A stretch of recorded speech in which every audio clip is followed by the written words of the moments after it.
What is up, everyone? Welcome into the first ever live streamed version of Cut to the Chase. Chase Williams, Jack Prahinsky with me. NBA draft tonight. We're going to live stream the whole first round. We'll have some special guests throughout it. Should be a really exciting show. Really excited to do this. Try something a little bit different than we have in past years. It should be a really, really great show all around. At least that's what I'm hoping for, Jack. How are you doing tonight? I'm great, Chase. Thank you for having me on. Always a pleasure getting to catch up. But yeah, there's a lot of great talent in this draft tonight. Excited to break down some of what's been happening in the last couple days, just in the last 24 hours. It's been crazy. So I'm ready for these next few hours. Yeah, it should be great. Really excited. I think the right place to start, though, it has to be, did a finals preview, and then I got to go on vacation, got to spend 10 days in the beautiful city of Barcelona. We really get to relax post-grad. It was great, but I never caught up on the end of the NBA season. The Denver Nuggets win the NBA championship 4-1 over my Miami Heat. It was a great run, first ever 8 seed to make the finals in a complete NBA season. The Knicks did it. That was in the lockout season. But give me your general vibes on the playoffs. You can talk a little bit about yourself. I mean, I know who you support. We definitely had some fun. But with that being said, just talk to us a little bit about the playoffs, your views on it, what you got out of it, your opinions, etc. Yeah, I mean, these playoffs, obviously Miami's run to the finals as an 8 seed was incredible. The role players, all of them continuing to step up with Vincent Robinson, Caleb Martin, all those guys. And obviously, my Milwaukee Bucks, they took a tough loss in the first round with Jimmy Butler averaging around 37 points per game. Incredible stuff. But truly, it was all about the Denver Nuggets at the end of the day. And Nikola Jokic's dominance and Jamal Murray's return to prominence after missing 2 seasons with a torn ACL and coming back, and the role players just really dominating and being able to step up. And nothing but credit to Denver because their run was nothing short of amazing. I think Denver. I don't know that I'd call them the deepest team in the NBA during this playoffs, but they were the most complete team. But I definitely would in the West. And sometimes it's about matchups, and they were a better team, a more talented team, and a more healthy team than Miami Heat when the finals came around. And that was a big thing for them as well. That was huge, and they rocked it. I mean, that game 2 from the Heat was fantastic to watch, especially as a fan. I really enjoyed it. It was exciting. It was a close game, and we had a lot of games that were close for it. Specifically, the first half maybe got a little bit shaky there during the third quarter. Denver runs away with it in the fourth. Miami had their chances, couldn't get it done. It's a shame, but a great playoffs nonetheless. Switching it back over to the draft a little bit, we'll talk about a trade here in a second. But man, again, I want to say thank you for coming on. This is something that really a few months ago, Cut to the Chase was dead. Since I've had only 2 episodes since my quote unquote comeback. But learning about StreamYard, it's how I'm using to stream this onto YouTube, how I've used to record the podcast. And again, if you don't catch all of this, you want to go back and watch some things a little bit later on. It will be on Spotify, Apple Podcasts, et cetera, a little bit later on in the weekend. I assume Saturday, maybe Sunday. It depends. I'm doing some travel this weekend, but it'll be up by the end of the weekend. But it's really been a great opportunity. And you and I, we've spent, I would say, the fair portion of the last 48 hours specifically grinding on a lot of this podcast, figuring out what are we going to talk about, doing the prep. And I want to just give another massive thank you for putting in that work. It's not easy to commit to what's probably going to be 2 to 3 hours of us talking hoops. We do have some special guests coming on. We have a lot of big things to talk about. We'll kick it off with the Celtics, Wizards, and Grizzlies trade that happened last night, just under 24 hours ago. To break down the trade, it was the Celtics getting Kristaps Porzingis, pick 25 tonight, and a 2024 first-round pick that is top 4 protected. The Wizards get Tyus Jones, Daniel Gallinari, Mike Muscala in 2023 pick 35, so tonight, and then the Grizz get Marcus Smart. First off, your initial reactions to that. Obviously, there was a trade that happened, originally. We'll talk about that in a moment. Don't worry. Right. But so that falls through, and we're we're waiting for Porzingis if he's going to opt into the contract. And then probably around 10 minutes till midnight, this breaks. And I mean, my first reaction was Boston got a war chest here. They just got a king's ransom. I mean, being able to get 2 first-round picks on top of Kristaps Porzingis, who just was coming off of a career season. I mean, truly, Boston is going to be able to have that Al Horford insurance because he really didn't play that well this playoffs. And obviously, Horford is, Time Lord Robert Williams, his health always been a concern, but I really do like the ability. Porzingis is a guy who can stretch the floor. He can rebound. He can bang with some of the best bigs, and his post-up game has been incredible. And I'm sure that you've done a little bit of reading on that. And just tell me about KP's post game and what it could bring to Boston. Yeah, Porzingis is really quietly had one of the best seasons he had. I think arguably his best season since really being a Knick and having just a lot of upside at that point. We've seen it's not just the game he has on the offensive end of things, but he was very good defensively this past year in Washington. And it was quietly good. And so that'll be a really nice presence to have alongside Robert Williams. Al Horford's a good defender too, but Porzingis should be a little bit quicker. And he can do a lot of different things. He can space it like they had Al Horford doing, but he also can go ahead and be a little bit more back to the basket type play, really back players down. And of course, he's taller than 99% of the league. One of the few exceptions is the guy that we'll talk about in a few minutes that's about to go number 1 overall. And this was a big trade the Celtics wanted. It's you mentioned it. It's the second one to go through. The first time they tried to do it, Porzingis was going to the Celtics. Marcus Morris was coming from the Clippers to the Wizards with multiple draft picks, and the Clippers were getting Malcolm Brogdon.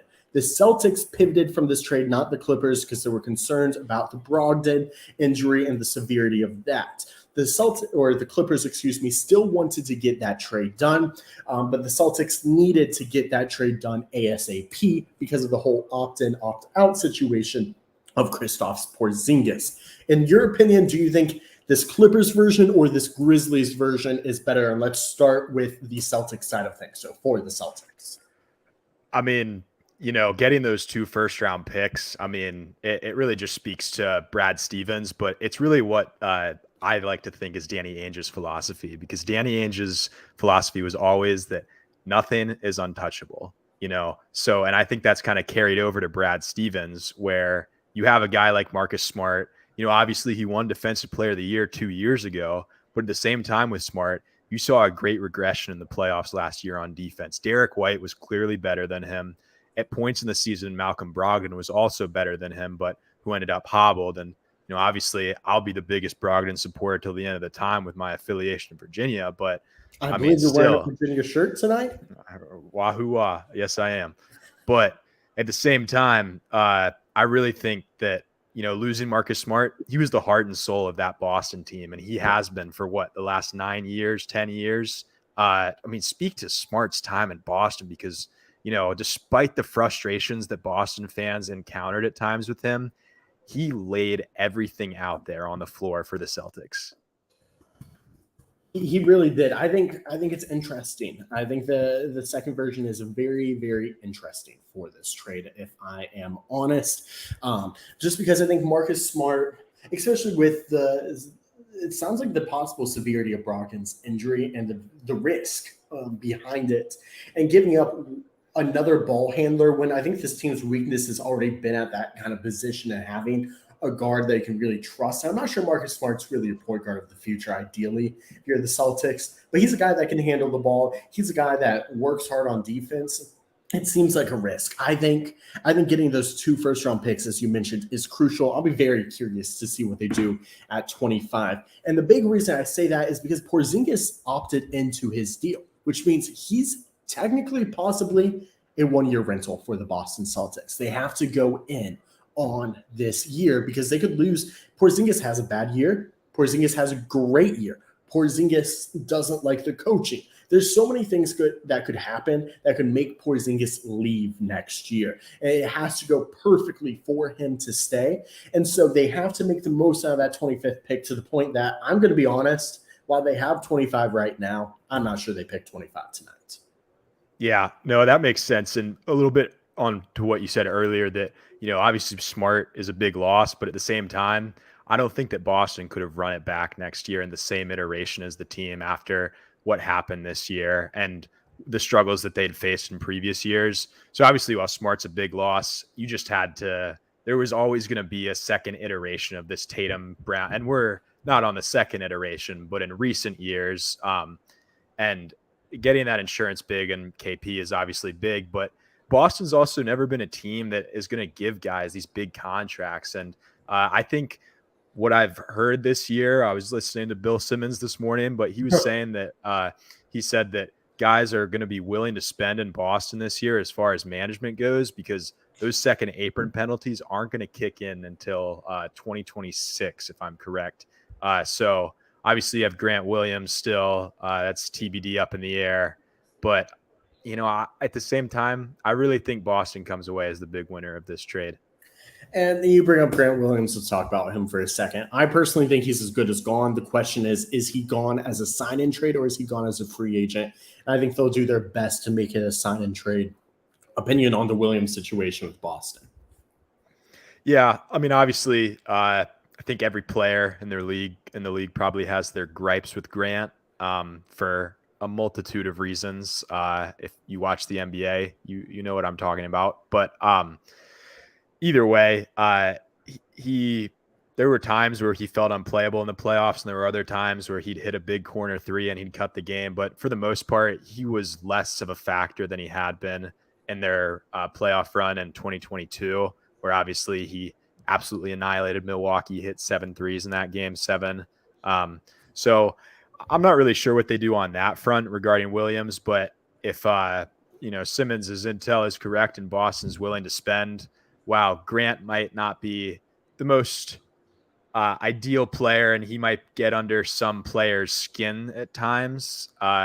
He's certainly a serviceable role player who can provide defense and threes for you in situations that, defense and threes are quite possibly two of the most important attributes to have when you are an NBA player. I do think with that comment about what Bill Simmons said, I could see it, but I think it's going to be a Dillon Brooks type situation where they're just like, it's time to move on. And I think the thing, I don't want to say NBA media because I don't think NBA media is doing this. Let's say NBA Twitter, because NBA Twitter is the one that is doing this, is absolutely clowning Dillon Brooks as they have since the Grizzlies got eliminated. And I think that there will definitely be a strong market out there. And I wonder if the market is going to be stronger than what the Celtics can really offer. Especially while I understand what you're saying, they're willing to spend this year and it makes a lot of sense. You also have to think about the future because as much as those second apron things might not be hitting for a few years, next offseason, you're going to sign Jason Tatum to a contract extension the same way. He's just 1 year behind Jaylen Brown. And who knows what Tatum does this year? And Tatum's money can become more depending on what he does. If he's first team All NBA, if he's MVP, whatever it may be, it could boost another 20, 30 million into that contract. And if so, then it is what it is. And I think you have to say because of that, it's not worth the risk of Grant Williams, especially with the addition of Porzingis. If they lost Rob Will, if they lost Al Horford, it would be something different. But I think for the now, we'll probably come back to this trade. But Adam Silver's on the screen. He is welcoming everyone to the NBA draft. It's officially getting underway. I want to say thank you to anyone who has tuned in early. Please leave a comment, A, so I can see that the comments work, B, so I know who's here, and also leave questions all throughout the night. If you see something you're curious about, you want us to elaborate more on something, please do. We'll break down the whole CBA a little bit later on, but we're getting close to the San Antonio Spurs being on the clock. Victor Wembanyama is the clear number one. Shout out Cooper for tuning in. Thank you, Mr. Goebel. You are the GOAT, and I can see it here on my screen, so I don't even need to have YouTube open.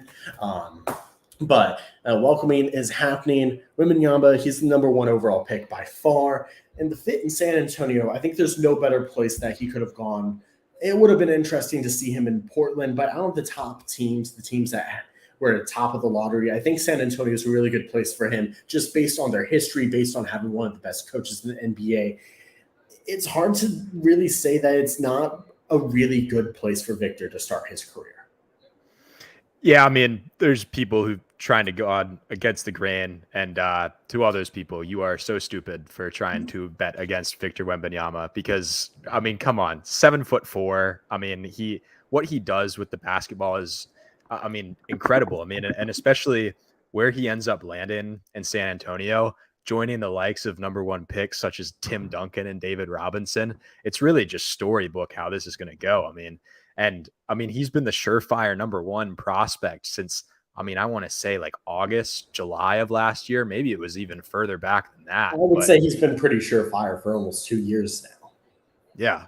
I mean, but the way that Wembanyama is going to be able to just come into San Antonio and immediately we're already asking the question of, hey, what's San Antonio going to do in free agency this offseason? Are they going to try to get guys to put around Wemby to immediately have an impact? And my personal favorite is Brook Lopez is, if the Milwaukee Bucks are unable to re-sign him, being able to have, and this is probably going to come up 5 other times in the podcast, but the most effective thing that guys are able to do in the league today is when you have a guy like Brook Lopez who can be this main center, and you have a guy like Giannis who can play the rover free safety position. Now, what if Brook Lopez comes to San Antonio and Wemby can do that in his first year?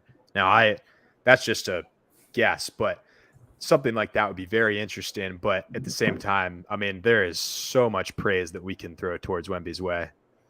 Absolutely. Bring up the comment of what do they pair around him. I think they're not necessarily going to, go get a massive star or anything to pair next to him and be this threat next year, I don't think. But I think there's a few guys that definitely to keep your eyes on. Brook Lopez is actually a really interesting point. I loved your analysis there on what it could open up for Victor on the defensive side specifically. But on the other hand, you also have what I thought would have been one of the most interesting fits next to him. It won't happen.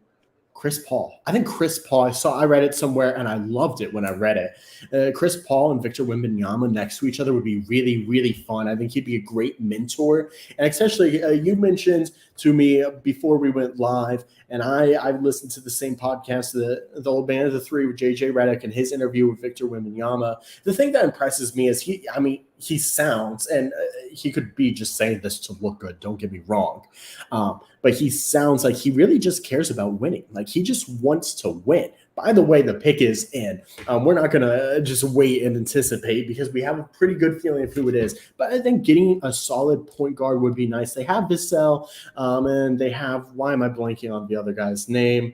They got two great Antonio right now? Yes. Who is not Trey Jones? No. Let me pull up the Spurs roster. Keldon Johnson. There we go. Keldon Johnson. Don't know why it's Johnson I was blanking on. But they have those two guys, and so starting to work that. Jeremy Sochan coming this past year with everyone.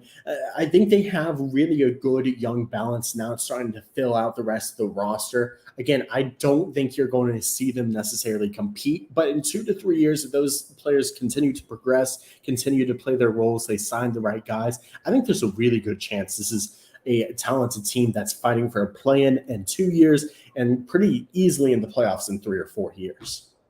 Mm-hmm. Well, and even guys like Devin Vassell have taken a big leap as well over the past couple of years. And while I might have made a slight joke about Trey Jones there, he's actually been pretty solid for San Antonio so far.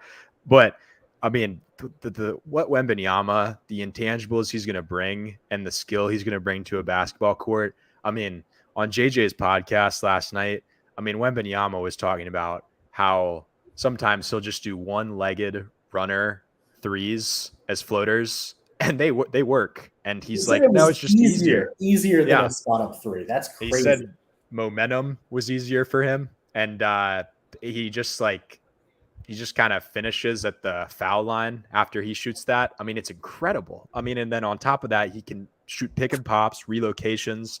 He'll sprint in transition, and his shot, I mean, it's almost impossible to block. Like there are maybe what 4, 5 guys who even have the reach to get a hand on the ball in the league. And while he's not a back to the basket guy who can dominate quite yet, well, I do think he can and will probably get there. He's got all the tools to make it happen. Yeah, one thing I think I'm really interested on, I'm not a betting man. I will not be betting on this, even with it now being soon to be legalized in the state of North Carolina, which I think is fantastic. But against the point, once the schedule comes out and we see these first few games, I think a really interesting betting thing or a betting line that could be brought out is who is the first player to block Victor Wembanyama. I think that'd be a really interesting one. Gobert. What'd you say? Gobert. Gobert is a safe option, but what if they don't play the the Timberwolves till game number 35, 40 of the year? That was a joke, by the way. I just thought it's realistic though in a lot of ways. It's going to be someone small. It's going to be Isaiah Thomas gets signed by someone and plays because of injury, and he comes up from behind and blocks Victor Wembanyama. I think the two quote unquote, I don't want to say downsides, but the question marks around him. You can look at possibly the struggles he'll have guarding against some of these defensive guys. Like, for example, Rudy Gobert is going to be able to back him down pretty easily, though he's held his own in past practices with the French national team. So who knows? But the highlights that go against Wembanyama typically are him just getting backed down and put under the basket, and the guy just has great position. The other is possibly some shooting woes, but that seems to be the downside of a lot of guys in this draft. This is not a shooting heavy draft. There's a few guys that I think could fly in, a few guys that could drop low because of that. Talk more about that, but Spurs pick officially in. Adam Silver announcing it.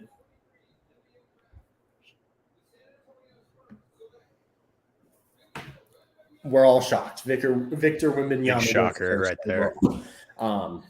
But absolutely deserving. So I think really if those concerns are possibly his shooting, which he's shown he can do at times, he hits some ridiculous threes, and his defense, if guys like Kevin Durant can hold their own, he's a lengthy leg type guy that has a similar build, about 6 inches shorter, but still the same, then I think Victor will have no issues.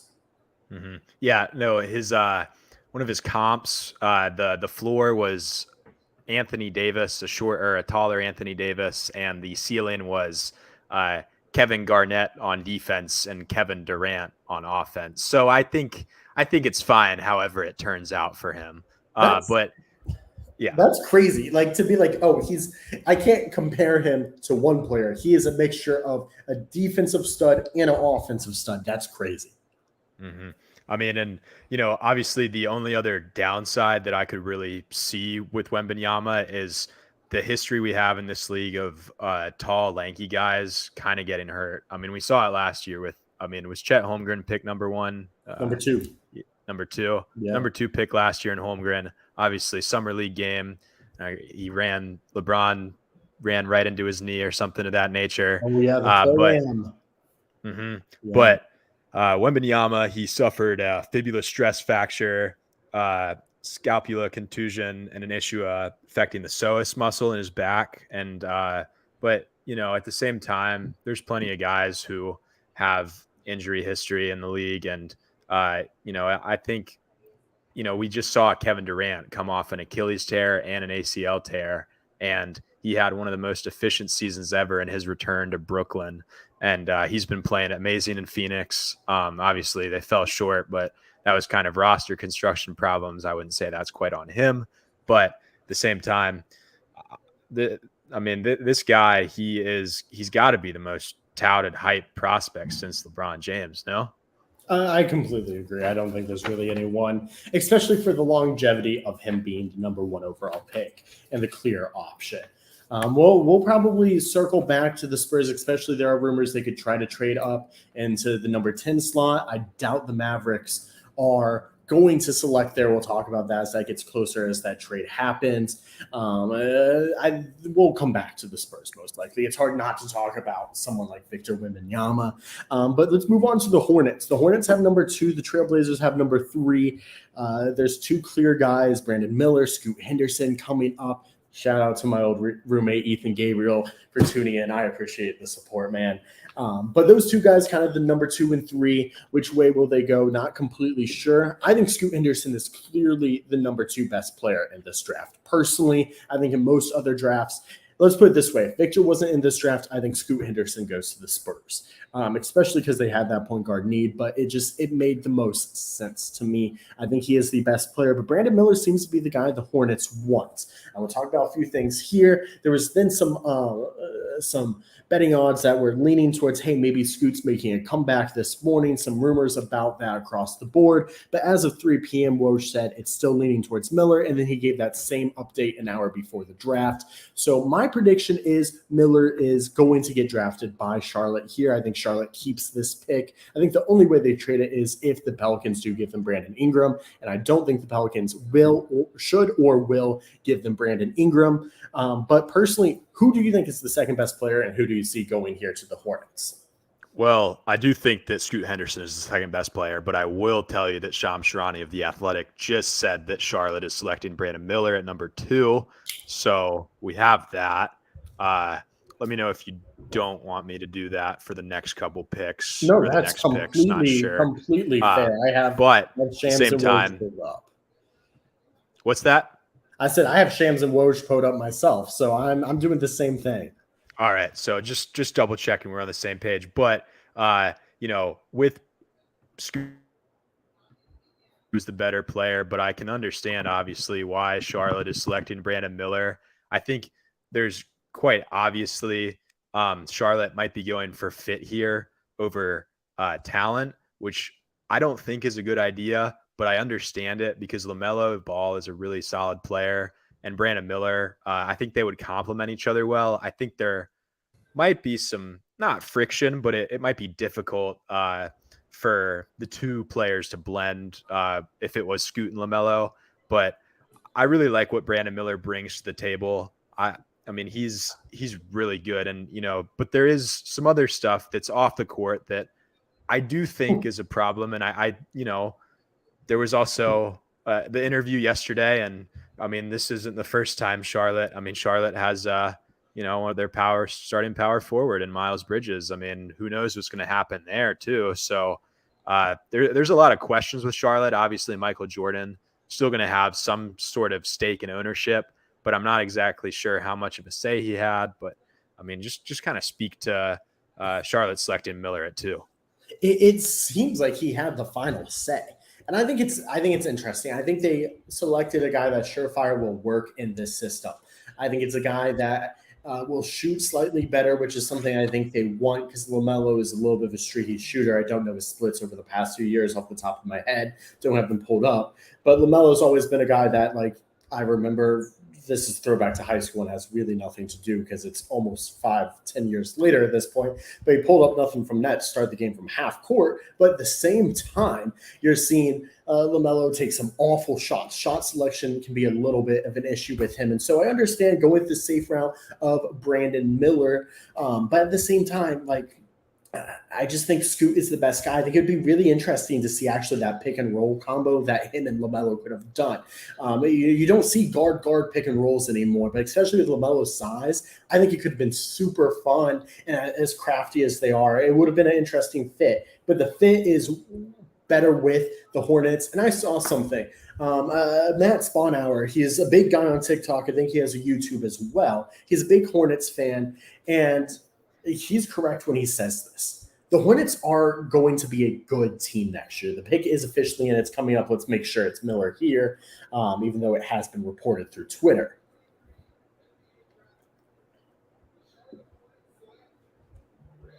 And it is Brandon Miller. They're going to be good. Brandon Miller's going to help that. They had a lot of injuries these past few months in this last year, which is why they are down in number 2 and deep in the lottery. But they've been competing for the play-in and right around 500. And Miller, nonetheless, is a good pickup. It's a good fit. It's in a position of need. But man, I would have really loved for them to dangle Terry Rozier out there in the trades, pick up something else, some bench depth at forward or a big man position, and selected Scoot Henderson. But again, I don't think this can be bad. This isn't going to be a bad pick, except for the fact that he thinks Paul George is the GOAT. Mm-hmm. And Tate Frazier tweeted about this yesterday, but in a clip yesterday, Brandon Miller was talking smack about MJ. And, I don't know if talking down on MJ is a good way to get him to draft you, because he said MJ should lace him up. And because he just said MJ airballed a free throw in front of me. So, I mean, that's bold to say that to the GOAT. But either way, again, Scoot Henderson, whatever Portland decides to do with this pick, I mean, I don't know if they're going to trade it. It would be an interesting fit, an odd fit for sure, next to Damian Lillard in the timeline that they're on. So I'm not sure what's going to happen there. But, Brandon Miller, but with Charlotte, Mark Williams is a center who I love. I think Williams has potential to be amazing. I think, he kind of got put in Cliff's big red doghouse this year, but he was behind Mason Plumlee at some points this season, which was before he got traded, which otherworldly ridiculous, but that's here nor there. But I do think Charlotte, they're headed in the right direction after, maybe it had been a rough couple years, suffice to say. I mean, obviously they had drafted LaMelo, but the Bridges stuff last summer, it seems like he's coming back. I'm not sure what it is. Obviously that off the court stuff is a different conversation, but it's the same thing with Brandon Miller. He allegedly brought a gun to Darius Miles to help him. Darius Miles ended up killing someone that night. So we're not really sure what happened there at the end of the day. But that's what the police reports from Tuscaloosa told us. So, I mean, do you have any off the court concerns about Brandon Miller and how that kind of impacts what they already have with the problems with Miles Bridges? Few things. First, I'll start off. Scott Katz, stupid pick. I don't disagree. But Scott, I'd love to hear why you think it was a bad pick for the Hornets. Well, I'll just say Shams has reported that the Trailblazers are selecting Scoot Henderson number 3. We're going to move to that here in just a second. But Bridges coming back is crucial for this team. He brought up Miles Bridges, and I think that will really depend on how good the Hornets are. They might not be really that much better if they don't have Bridges back. Bridges was a huge second piece for them. To have second and third pieces possibly would be a massive dub for them. And we'll see if that happens. We'll see if not. Who knows what's going to happen, Bridges? There are some questions. I truly believe it won't become a big deal. But it's obviously a concern. But I don't think he would have been selected number 2 and thought of the clear number 2 in a lot of ways if there was these massive issues about who Brandon Miller was coming into this. But Scoot Henderson sounds like he's going number 3. The pick is in. Thank you, Kyle, for the compliment on the Braun shirt. Had to rock the high school Braun shirt on draft day. High school Braun went straight to the draft. It was only right. With that being said, again, Scoot Henderson going number 3. It'll be announced here in just a few moments. We're not going to talk about Scoot. We've talked about Scoot. Scoot's a great player. He struggles to shoot. If we have time, we'll talk about that. Damian Lillard, your predictions. Does he get traded? Does he not? I think he's gone now. It's so tough to say. The rumors that have been out there the last couple of days, at the end of the season, Damian Lillard's camp essentially told the media that, hey, they told Dame that they were going to sit him for the rest of the season in hopes of getting a good draft pick so they could trade that to get quality role players to fill out around the roster. So unless Dame's lying, I mean, maybe they change their mind on what they want to do, but this fit makes zero sense if you're taking Scoot Henderson. Maybe the Miller pick, if Portland wanted to trade up, I feel like they very well could have, because I feel like they have a fair amount of assets and equity that they could have, given to Charlotte, and they probably would have taken in an instant. But the fit, Scoot Henderson, amazing prospect, as you said. He's a point guard. He could play the two maybe, but it doesn't make sense next to Damian Lillard. So, It's awesome. you know, I really, yeah, it feels like Dame's on the way out. If this is your point guard of the future that you want, why wouldn't you trade him? You know? I completely agree. I think Dame's out. I've heard rumors that Dame could be out by the end of the lottery tonight if they selected Scoot. I don't know that it'll be like that. The Blazers have no reason to rush this trade. Dame does not have the same type of gun to the organization the way that Bradley Beal did with the Wizards, and there's no trade clause. And don't worry, Scott. I see your comment. I'll come back to it in a moment.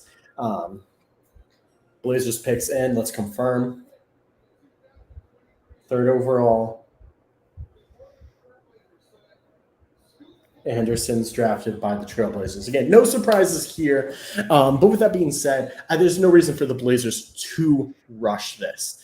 Cooper, to your point on Scoot being best with the ball in his hands, same reason why Charlotte passed on him. I do agree there. I think there are reasons, but I think Charlotte is in a get your best player available type pick right now. I think they're still looking for that second star. While the Nets did not get a championship out of James Harden, Kyrie Irving, Kevin Durant. Truthfully, if that foot is not on the line from Kevin Durant in Game 6 or Game 7 of the Eastern Conference semifinals against the Bucks, the year the Bucks went on to win the championship, I think that's the Nets championship. Wemby does not need to put on 50 pounds, Scott Katz. Some weight, yes. Some muscle, absolutely. Wemby is a 7'6" freak of nature. Look at how Kevin Durant plays basketball, Scott. You know I know ball. Kevin Durant is one of my favorite players to watch. Wemby will play a lot like him, I think, in the next few years. But I think Dame gets moved. I don't think it's till August, though. I think it's going to be later after everything kind of dies down. A bare minimum, it won't be till some teams have started to make some moves in free agency. I know teams will want to get it done beforehand.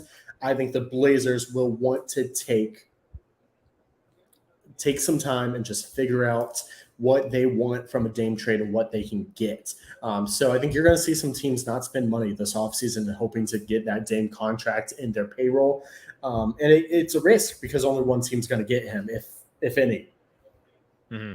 Well, and on top of that, like you also have Anthony Simons on your roster, who, if there was a trade to be made with number 3, he would also be that salary that's getting thrown in there. So, but at the same time, like we've done this year after year after year with Portland, and it has always bared out the same way. They made it to the Eastern Conference Finals. They kind of lucked their way into that against the Warriors and got swept. But obviously, that's no discredit to Portland because that was KD Warriors' greatest team of all time, and however you want to slice it. But at the same time, that was almost 5-6 years ago, and we have done a new iteration of Portland with Jeremy Grant. Tried Yusuf Nurkic as a more primary option. That sure has not worked. But I mean, even bringing in, guys like, it's been fun to watch the development of Anthony Simons, but are you really going to win a championship with Anthony Simons as your second best guard? I mean, maybe you might, but second best guard, I could see it. Second best player, I can't see it. Second, and that's where he stands right now, is what it feels like, or maybe Jeremy Grant. But it's an odd situation that I don't see why Portland is hesitating to trade Damian Lillard to get as many assets, to get a freaking war chest if you can. So we got to move on for now. We'll come back. A few things I want to hit on. Kyle, the only reason you say that is you were in class with Myers Leonard at University of Illinois. Greg Oden is the best big man ever drafted by the Portland Trailblazers. LaMarcus Aldridge is actually Greg Oden's second. I still give Greg Oden second because it's not his fault. He's a bust. He was built different. Cooper flipped Dame to Boston for Jaylen Brown. I get it. Scott, I'm going to start ignoring. No, I'm just kidding. But never seen as a top 5 player at any point in his career. He doesn't have to be a top 5 player at any point in his career to be known as the best player from this draft class or an all-star.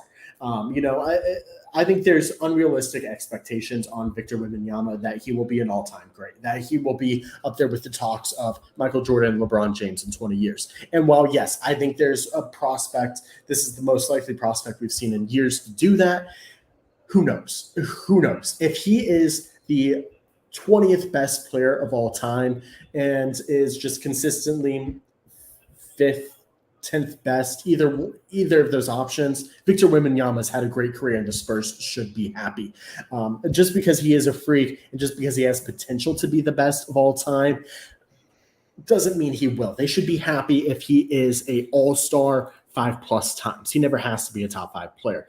Well, now there's just about a minute and a half to go before the Rockets select. This is where I don't think things get too dicey, truthfully, here. I think there's a clear pick for the Houston Rockets in this position. But after it definitely gets interesting. They're going with the Thompson twin here, aren't they? Yeah, I think so. There's talk earlier the past couple of weeks. Cam Whitmore was a guy who I think they really liked here, and then he's absolutely plummeted. I don't think plummeted's harsh, but I think he's fallen from possible 4 spot to maybe around 10. But I think it's probably going to be a Thompson twin. I personally prefer Ausar to Amen, but they're both dynamic athletes. But at the same time, I understand the pick here.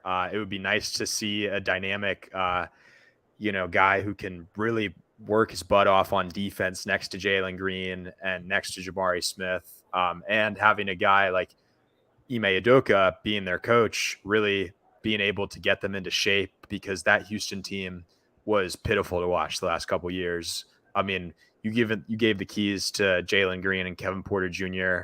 and had a rookie head coach in Steven Silas. No discredit to him, but he just wasn't ready for that. But having a guy like Ime Udoka with proven success with the Boston Celtics leading them to a finals, I'm excited to see what can happen here with Houston, because they could really take a leap, and I wouldn't turn them off 20 seconds in to watch them on League Pass next year. I think Ausar is the pick here too. They can move on from having Kevin Porter, having Josh Christopher be kind of looked at as that point guard of the future with Ausar Thompson. And I think that's what they need. They have a lot of young talent all across the board. I think this is the best pick available type pick. Kyle, to your point, this is when the draft actually starts. You're correct. I think there were some questions 2 and 3, but this is really when the draft starts. And this is where we're going to see a lot of players where you're going to get quality out of them. But probably I think you're going to see a lot of guys who are the 3rd, 4th options or 6th man on their team. And again, right now ESPN is showing what is needed from the Rockets. It's a starting point guard, and I think most likely you get that out of Ausar. We've got a selection. It's Amen. They're going Amen. So Kyle Ballard is correct. Wow. Draft does start here.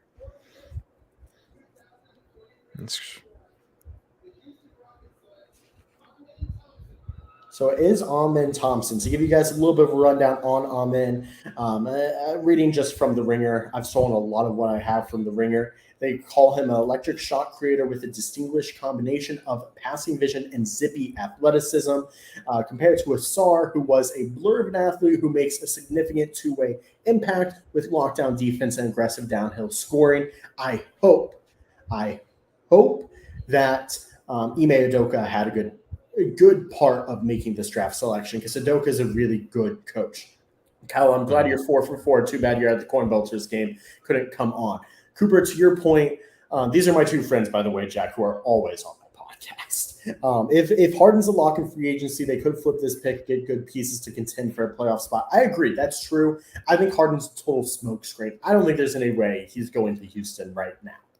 Yeah, no, I thought that too for a while, but the reporting today makes it seem like he's headed back to Philly, and that now it might have been a thing for a while, but it sounds like Philly is almost certain that he's headed back there or another destination. But with Amen, I really can't discredit picking either of the Thompson twins, but Amen is just a dynamic athlete. He's entering the league as a top 1% athlete already. And I don't think that's hyperbole to say, because just all the physical tools he has, the elements, he really has matured a lot this year in the OTE. But he just has a great sense of how to read the floor, and he's just really aggressive, and he just has this elite motor that drives him. And these guys also, their work ethics, now I won't lie. Amen Thompson shoots 25% or shot 25% from three on the year. That's so does half yeah. this draft class. Mm-hmm. And he shot 65.6% from the free throw line, which, if that's an indicator that you're going to get better at your 3-pointer, I'd like to see you somewhere around the 75 range. And it's a little frightening, to be quite honest. But honestly, the way that these kids work, I really can see them figuring out everything else. And for Amen, I think he can figure out everything else. I think the three, even if he had the best shooting coach in the league, I think the three is still going to be a struggle for him. But there was a real case for him going at number 2, from what I was reading, just because of his athleticism, ability to pressure the rim, and his feel for passing. The kid was a quarterback in high school, and when you look at him make reads, they're real nice, and he can just throw spot on. And I really like this pick for Houston.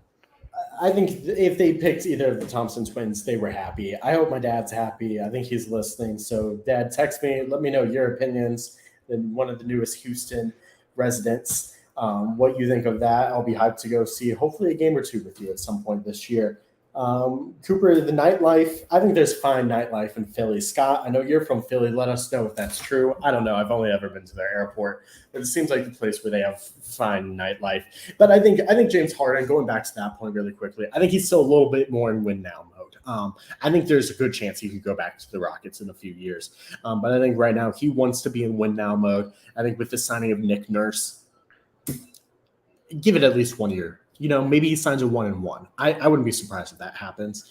I think that's good on both sides, because if he takes another step back, not that he really took much of a step back, then it's maybe a fair split between the Sixers and James Harden. If he plays really well, then maybe they sign him to a long-term deal. Maybe they make the Eastern Conference Finals for the first time since 2001. Maybe they do even better. Scott says the nightlife is an A-. Hey, I think you take that. It's not the A+ Houston probably has, but it is what it is. It'll satisfy James Harden. He wanted to go to Philly. I think he's got a better coach than he's ever had in Philly. So he should be happy. Give Nick Nurse a chance. Now, number 5, the pick is in for the Detroit Pistons.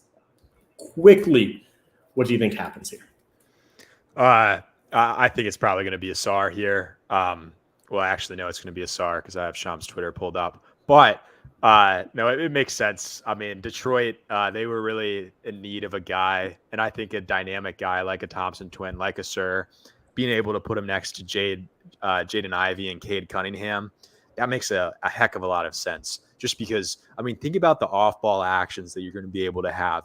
Having a SAR as a dynamic screener, being able to let Ivy or Cade operate and get downhill to the basket. And even you still have guys who I still have my Marvin Bagley stock. I'm still on Marvin Bagley Island, but I really like this pick for Houston or for Detroit. Obviously, you hope that Cade, the lingering injury that he's had, you hope that it gets better over time. But I think Detroit is heading in an excellent direction, and obviously, you paid Monty Williams a fortune to be your coach, so he's a player's coach, and he's going to be able to get the best out of these guys who, from all indications, have an excellent work ethic.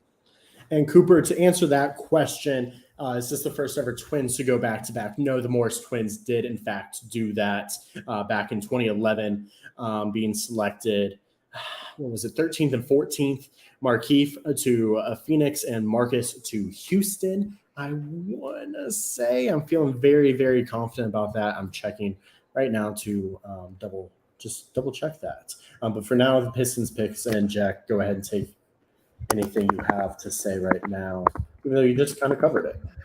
Yeah, with the SAR, it's kind of the same thing. He shot 29.8% from three this season and shot 66% from the free throw line. But he has the same intangibles and tools that his brother does. He has just elite body control. He has speed and he can slow it up or speed it up whenever necessary. He'll make quick decisions as a passer. He also has great feel as a passer, and he's a guy who you can see finish and absorb through contact.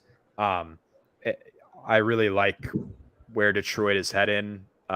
Cade Cunningham and Jaden Ivey, I think, are a dynamic backcourt. And I think that adding a guy like this who, he can play this, maybe like super juice type three role, I think is going to be something really interesting to watch, especially with Monty Williams being the head coach and empowering these guys to their full potential. So the Morris twins did go back-to-back 13th, 14th. It's the highest set of twins to ever be drafted. What is the other occurrence, though, Cooper? I haven't really looked into it besides the Morris twins because I was pretty sure about that one. Two questions for you.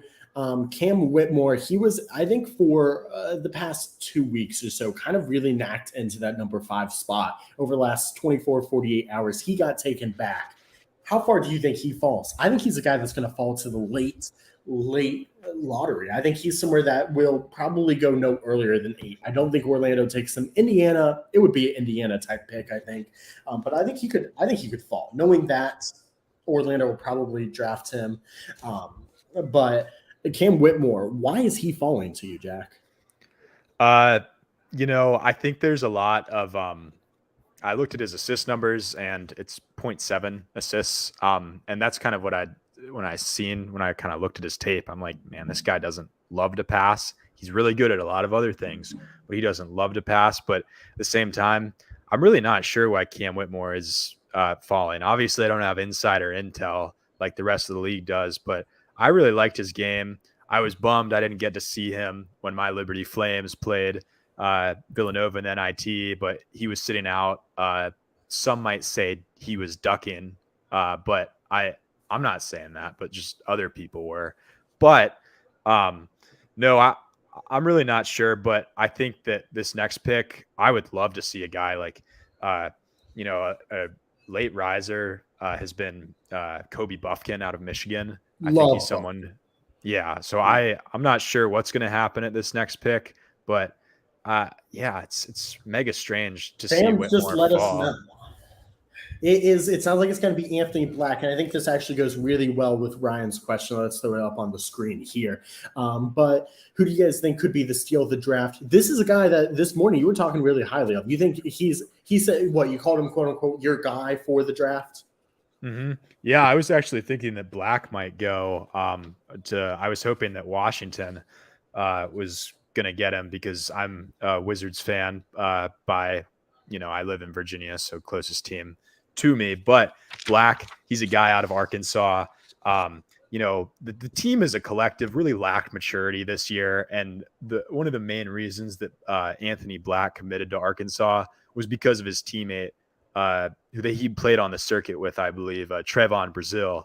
And Brazile tore his ACL pretty early in the season. But Black is a guy who he's an elite playmaker, and he just really processes the game well. And he'll go at full speed, and he can still make these elite passes. And he's a 6'6" guy, so he can see over the top of the defense and read it really nicely, which, that's at a premium at the NBA these days. These supersized guards who can play make and see the game and process it real well. But I mean, what do you think about Black? I think Black's really interesting. I believe what I read was a kind of a version of Lonzo Ball. Some compared to him to that. I think he is really a great pick for Orlando here. I think he fits well next to Franz Wagner as well as next to Paolo Banchero. That's the thing is I think not only is this a really good player, I think this is a great fit. I want to hit on who I think is a steal. It really would have been Kobe Buffkin, but he's risen up the boards. Let's see who the Magic select here. Yeah, and as far as my steal goes, well, it is, yeah, And it is black. it is black. But I mean, as far as my steal goes, Ryan, I think it's I really like Jerace. Is that how I say it? Jerace Walker. Yeah, I think so. Jerace Walker out of Houston. He's this guy. He is a basketball player in the body of a football player, and we'll get to him. He'll be a guy who goes around that 10 to 14 range, but he is really impressive. And I had the opportunity to actually see him in person this year, and I mean the way he operated and the way he runs in transition is really impressive for a guy of his size. I mean, I think he's close to maybe 250 pounds, and he doesn't really have a lot of injury history, which is not something you see with guys like that. But I mean, my long lasting memory of him is he literally hit a Dirk Nowitzki fadeaway to ice the game against UVA. And I was like, I hate this guy, but I know he's going to be really good one day. So I hope that he's going to come soon here, I'm sure. But So I'll walk through a few of my steals. I think there's a few people I want to highlight on, and I'll actually really answer Kyle Ballard. He asked, do you think Imani Bates goes round one? I do not. Jack, yes, no. Don't need the explanation, just yes or no. no. Cool. Derek Lively from Duke, I think he's a guy that could be. I think he's let's read the ringer, what it says on him. First of all, big man who can protect the rim and also has untapped potential beyond at the rim finishing. I agree with that. There is a chance if he gets selected in the lottery, I don't think it's really a steal of the draft because I think that's going at a place where it's early or possibly right where he could go. Carson Wallace, the freshman from Kentucky, he's a guy that seems to be dropping on big boards and mock drafts. I think he could be the steal if he lands with the right guy. On the other hand, looking down the draft a little bit, I think Jet Howard, the other guy from Michigan, could be a really fun guy on the right team. A lot of these are going to matter where they end up going, I think. Nick Smith, Cooper just brought him up, likes him slightly better than Anthony Black. I don't quite agree with that, but I can understand liking Nick Smith. Jaime Hawkins Jr. is really, really fun. I think there's a lot of guys that'll be selected late first round, early second round that could be. But I'd say a few weeks ago, I mentioned a few weeks ago, it probably would have been Kobe Buffkin. It also could have been Jordan Hawkins. Both of those guys are rising so much. But I think my steal of the draft is going to be Chris Murray. I think based on what we saw last year from the other Murray brother, it's hard to say that you couldn't want to bet on this guy. He worked hard, and it worked out for the team. It worked out for the Sacramento Kings, excuse me. And I think there's going to be bare minimum. It's going to be a guy that's going to come in and he's just going to do his role and work and get what he can. And that's something I think that a team late in the first round would really, really like. For example, was it Christian Brown of the Nuggets? He was in and out of the rotation even during the playoffs, but I think Murray's similar to Brown in the way he's going to be a guy who, based on seeing his brother go through his rookie year and stuff like that, he's going to come in and he's just going to grind. That's what Brown did with the Nuggets. In and out of the rotation, he was a guy that just came off a national championship at Kansas, and he was like, I understand what this is like. I'm going to just do my work, and if I play, I play. If I don't, I don't. And so I think because of that, you could see Murray being a guy who really becomes kind of a steal because he can talk to Keegan for the past year about what it's like to be in the NBA and what he can do to be the best potential NBA player. With that being said, the Pacers pick is in. We'll talk about that in a moment. But now we welcome in our first guest tonight. We bring in Gray Ost, very well timed because the Wizards are up next and we want to talk to him about some Wizard stuff. So let's add him to the stream. Mr. Ost, how are you? I'm stressed right now, boys. You can see the Wake Forest polo. Yeah, the Wake Forest polo. Yeah, what is it? It's still 0-0. Nothing. Bottom 7. Like it's getting a little stressed in here. It's getting a little hot. I haven't checked to see what the Pacers are doing. Let's see what they do here. It's Coulibaly. Wow. Oh, okay. Your guy, Chase. Your guy's off the board. That is a guy that I really liked. 2 weeks ago, he was looking at maybe being top 20, flirting with that 20th pick, and now he's selected at 7th for the Pacers. Yeah, and Coulibaly was a guy who, coming into this season, he wasn't even supposed to be he was supposed to be in the 2024 NBA draft if he came back, but he just so happened to play on Metro 92, who Victor Wembanyama also played on. So he got the benefit of that. But Koulibaly, he's a guy who I look at as he has the highest upside of this draft, but he also has quite possibly the lowest floor. Very fair. Very, very fair. I tend to agree with that. Let's look at I'm going to pull up the ringer once again because that's what I do. In the meantime, though, Gray, you and I talked last summer about this time when the Suns fell short, the Heat fell short of the finals. We were two sad NBA fans. Recently, your team's made a trade for Bradley Beal. I want your initial reactions just on gaining Bradley Beal and getting rid of Chris Paul, too. We actually have a trade. Pacers are trading Koulibaly to the Wizards. Interesting. I like that. That's all I have. Okay. But Gray, you go. I was going to say that makes a lot of sense because, if you're rebuilding, you just got Tyus Jones, today. You bring in another 2 guard to replace Bradley Beal. Okay. But also, I have some mixed emotions. I have been adamant in the past about how, super teams, you have to have at least one ball distributor. And the Suns do not have that anymore. Devin Booker? He's a 2. I don't think he's a 1. He'll be a 1 this year. I'm not confident in that. I'm confident in his defensive abilities. I'm not confident in his playmaking abilities. But again, they're trying to basically make an NBA All-Star team. Why is my phone going off? We're going to mute notifications here. Hey, I'm glad you're doing it so I don't have to tell you. Okay, yeah, that's bugging me. Okay. So basically, you trade Landry Shamet. Okay, I would have preferred hello, Scott. How are you doing? I prefer this move, honestly. Call me crazy to the Kevin Durant move because they didn't sell their entire future for it.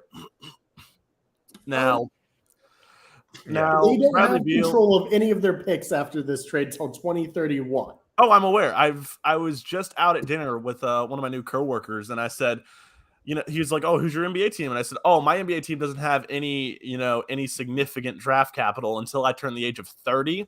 I'm 22 right now. That's 8 years. The Orioles will still be paying Chris Davis for 7 more years by the time the Suns have a draft pick. Okay, but if they're in win now mode, that's fantastic. Will they be in win now mode in 5 years? I doubt it. But you're having 3 ball dominant players with a defensive-minded coach, which is fair.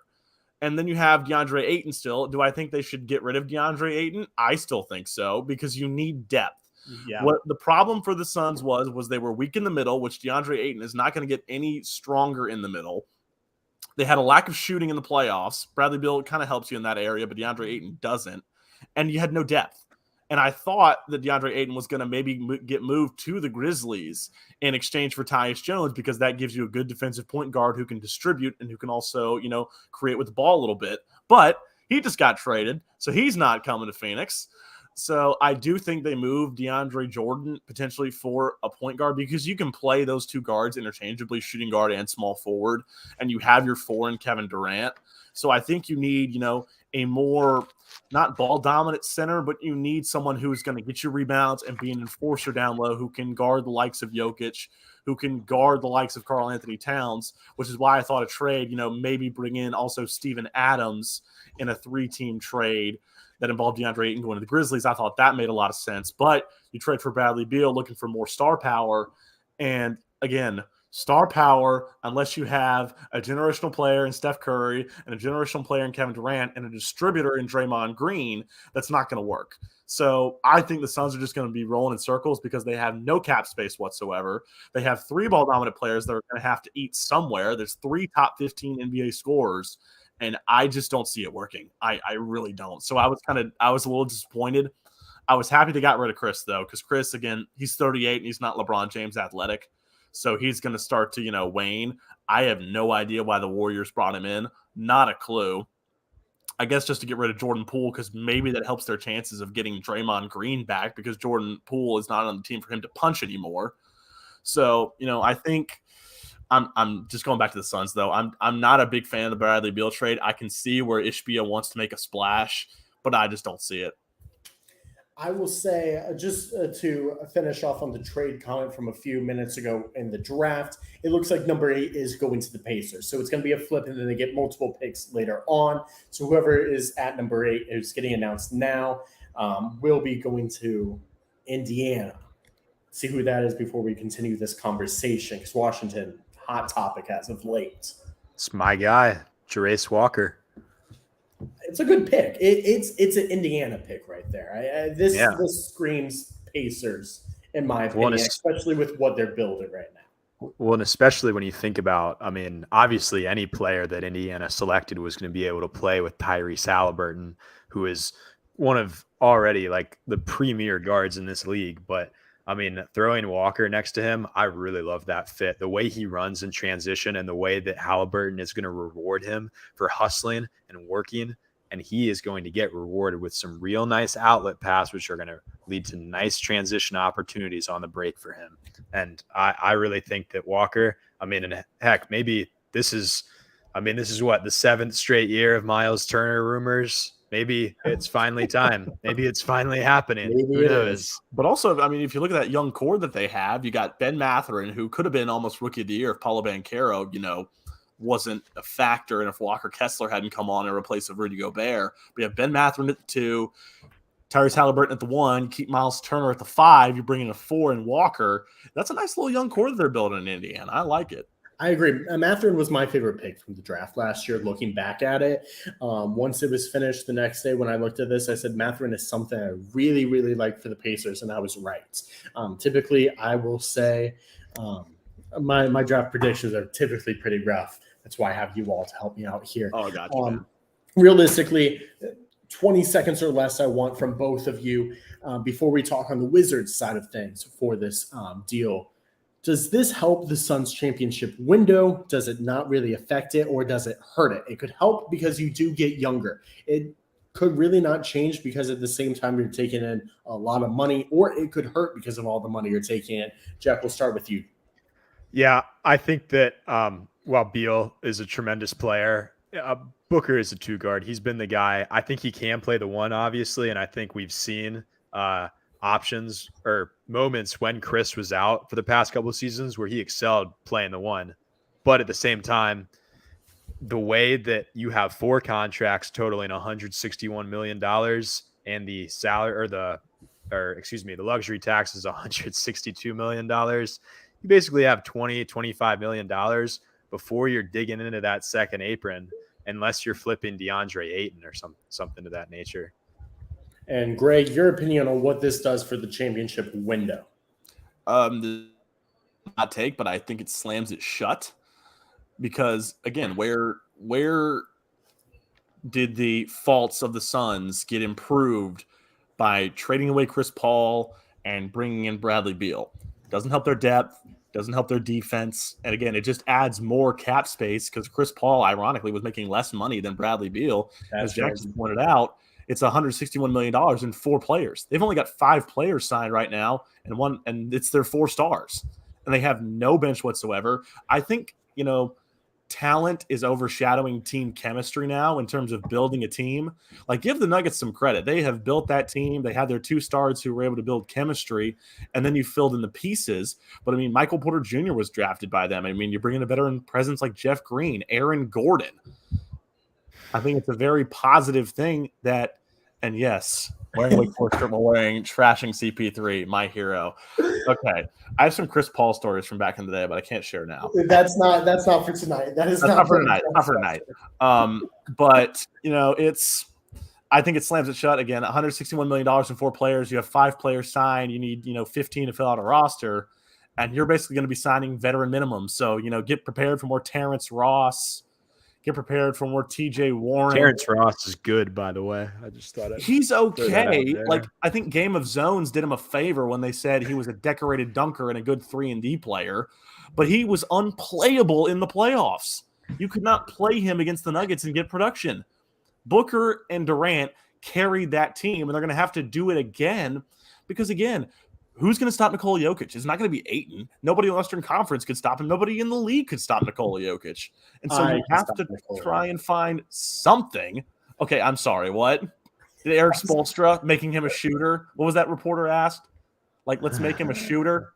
Let's make him a scorer is what they said. Take away. I mean, in all fairness, the 3 losses before the finals was because Jokic was going off offensively, scoring wise, not passing wise. They But yeah, still won the championship easily.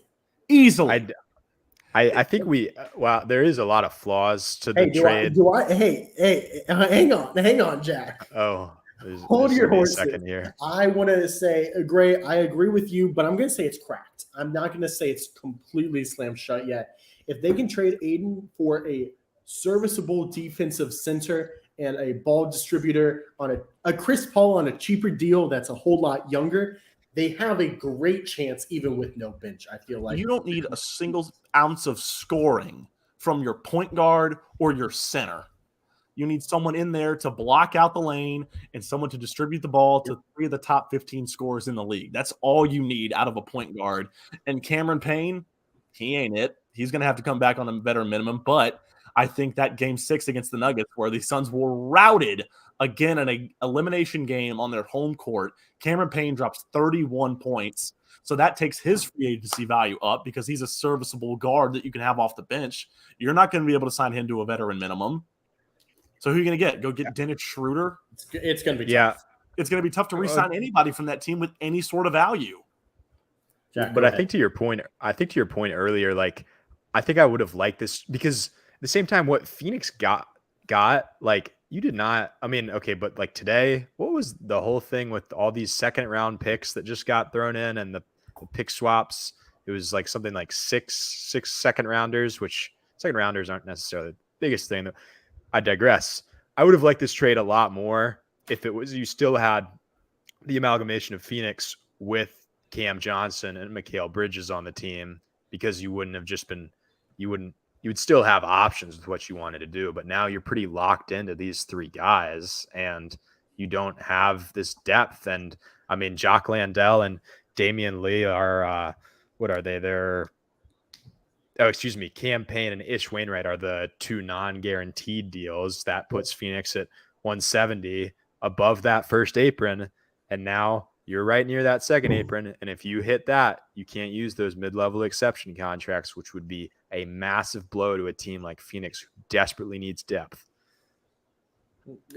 It'll be an interesting situation. It will be. I think it's going to be tough for Phoenix to figure it out. I also think, and Gray, I think you kind of hinted at this earlier, but like, it's really interesting because what did they do? Realistically, what Phoenix did is they traded for Devin Booker, who's a little bit older, and I think a little bit more of just focused on shooting the mid-range and deep ball and not driving and facilitating that Devin Booker sometimes does. Like, I think Bradley Beal is a tier below Devin Booker in the tier of just hoopers, like straight hoopers. They go for buckets, and that's about it out there. And so that's tough. But now the Jazz are up. Silver's coming out. Has this one been leaked yet? Taylor Hendricks from UCF. I think this is a fantastic pick. I think this is, especially at number 9. Taylor Hendricks was a guy that was flirted with 5'6", and he falls to 9. I mean, it's not a massive fall, but I think Taylor Hendricks is a really great pickup for Utah right here. Yeah, and I think Taylor Hendricks was a guy that the Mavericks were really targeting as a guy who could immediately come in and play. He's 6'8", 214 pounds, 7'1" wingspan, and averaged 1.7 blocks per game. And he shot just a hair under 40% from 3. And he played at UCF. Now, granted, the stats I think you should take with a grain of salt because UCF really did not play anyone good this year, with the exception of a little bit of good conference play. But it was very slim.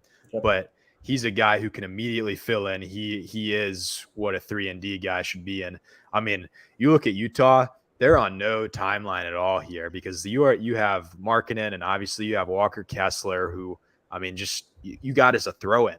And now he's looking like one of the best defensive anchors in the league. But this is a perfect fit for Utah. I love it. And yeah. This was between 2 things, I think, for the Jazz. It was between either getting shooting or getting the best player available. And in my opinion, the best player available was worth it because it was a guy that people were looking at possibly being drafted 4th at one point, 5th, 6th realistically. And so I think you take that over getting the shooting, especially because Grady Dick's really been falling down boards. I don't think he's viewed as a top 10 pick by most people anymore. But Jazz struggle with shooting. In the meantime, though, I want to talk about something that was reported a little bit earlier. Colin Sexton, possibly on the trade block. I'll start with you, Gray, on this one. Colin Sexton, first of all, where is Colin Sexton going to land? And also, I don't know. I think he stays in Utah. But what would you want to get for Colin Sexton realistically if you're Jazz? And where do you think Colin Sexton fits well in this NBA? Colin Sexton, I have no idea where he's going to go. It's tough. Colin Sexton does not fit what 99% of teams need as a point guard. He's not a pro. It's all about fit, and I don't think he's a great fit. Do we have a trade? I believe we have a trade. We do indeed have a trade. Oklahoma City is sending number 12 and they're trading Davis Bertans and Cason Wallace at number 10 to Oklahoma City. So we all knew. All right. We're shifting. We're talking about this. We all knew Dallas wasn't going to make a pick here. No. What do you think of what they got for this pick? No, they weren't making a pick. I think though, they're at number 12, correct? They're now at 12. They're now at 12. Oh, okay. So I think a player that would be great for them is Derek Lively. I mean, you bring him especially giving up Bertans. Giving up Bertans, and he's a rim protector. There was no rim protecting force at all in Dallas last year, and it really cost them because, again, what was their problem? The same problem with Phoenix. It was defense. You bring in Kyrie Irving, you have Luka Doncic. Those two are not great defenders at all, and so you need some kind of defensive anchor, and you couldn't get it. So you have an opportunity here, potentially trade down, and you can get Derek Lively, who had a little bit of a slow start at Duke, nonetheless. Wasn't even starting at one point, I don't think, but he fit in with Filipowski. Filipowski played the stretch forward. Lively was in there at stretch 5. He gives you what you need at the 5 position. He can move up and down the floor. He's pretty mobile. He's basically like Evan Mobley. He's basically Evan Mobley 2.0 with a little bit more height. And I think this goes to something we talked a little bit before you hopped on, Gray, is the fact that I mentioned, or maybe you were on at this point, but Lively is a guy that has been looked at as from 10 to 20. And he said earlier in the day in an interview, there was no guarantee for him. No one gave him that guarantee. And so I think it makes a lot of sense that Dallas thinks they can trade back. Now I think it's interesting that this is the pick that they're taking. I thought they'd move out of the lottery, truthfully. But Jack, I want to hear your opinions on this trade, and let's break it down one more time. If you have it pulled up, feel free to read the details of it. Yeah, so it's Mavericks are trading number 10 and Davis Bertans to the Thunder for number 10. That can't be right. For number 12. Yeah, the Wojs must have had a mistype. Yeah. Anyways, I digress. So who's going to have the number 12 pick or the number 10 pick then? It looks Dallas. Gotta love this. Excuse me. I think the Thunder are going to have the number 10. No, the Thunder pick. should have 10. Dallas will have 12 now. Okay, so Dallas essentially sat their star player for the last several games of the season to get into the top 10 to not lose their pick, and then they traded out back 2 spots where they would have been anyways. I guess they would have lost the pick. They would have lost it. Yeah, that's the thing is they wouldn't have had a pick at all. They wouldn't have had a pick. But I still would have liked to see Dallas. I mean, maybe there's a guy at 12 that they know they have. And it's a guy like Kobe Buffkin. I would like to fit there. You just need a guy who can make and play defense. And I think Buffkin is a guy that could possibly do that. Even Derek Lively. I kind of like the idea of Derek Lively. Yeah, I think Gray made a great point with that. Yeah, no, I think Lively, I got to see him in person this year at the ACC tournament. And I mean, dude, he was massive. Like I really have he's 7'1", 7'7" wingspan. But I mean, I just kept like looking over and he was defending Ryan Dunn on UVA. And he was a big kid in his own right. But man, I was just impressed with the length he possessed, the way and he could just swallow defenders alive. And it was, I would like to see that there. That would be interesting for sure. It will be. I want to be honest here, Gray. I see it's the bottom of the 8th between Wake and LSU. I want to let you go enjoy your Wake Forest baseball.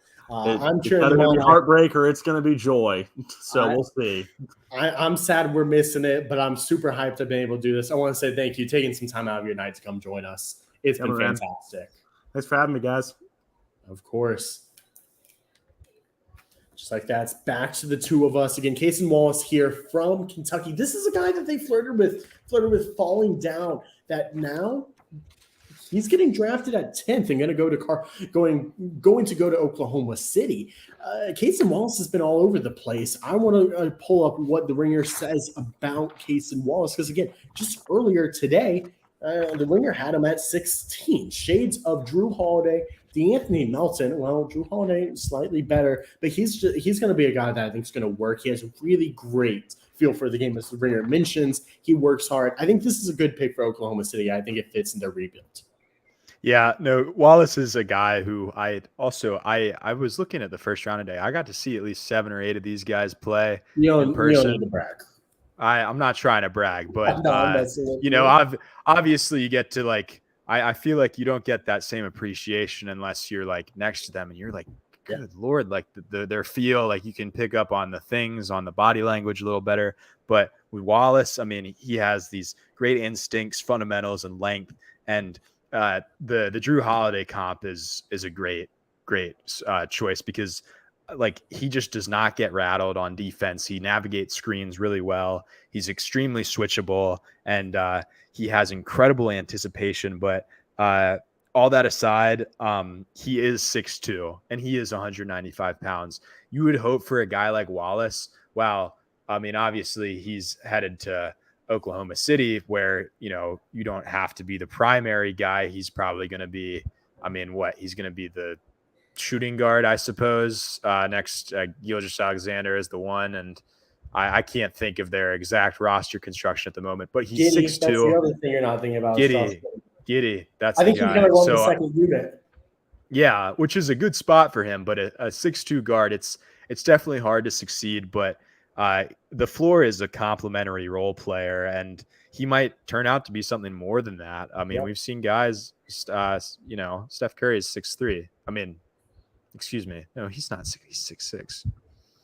Who am I thinking of? Chris Paul is 6'3". So seeing how that one's turned out. So maybe that's not the greatest comp, but I like Wallace, and I think he's got a lot of potential.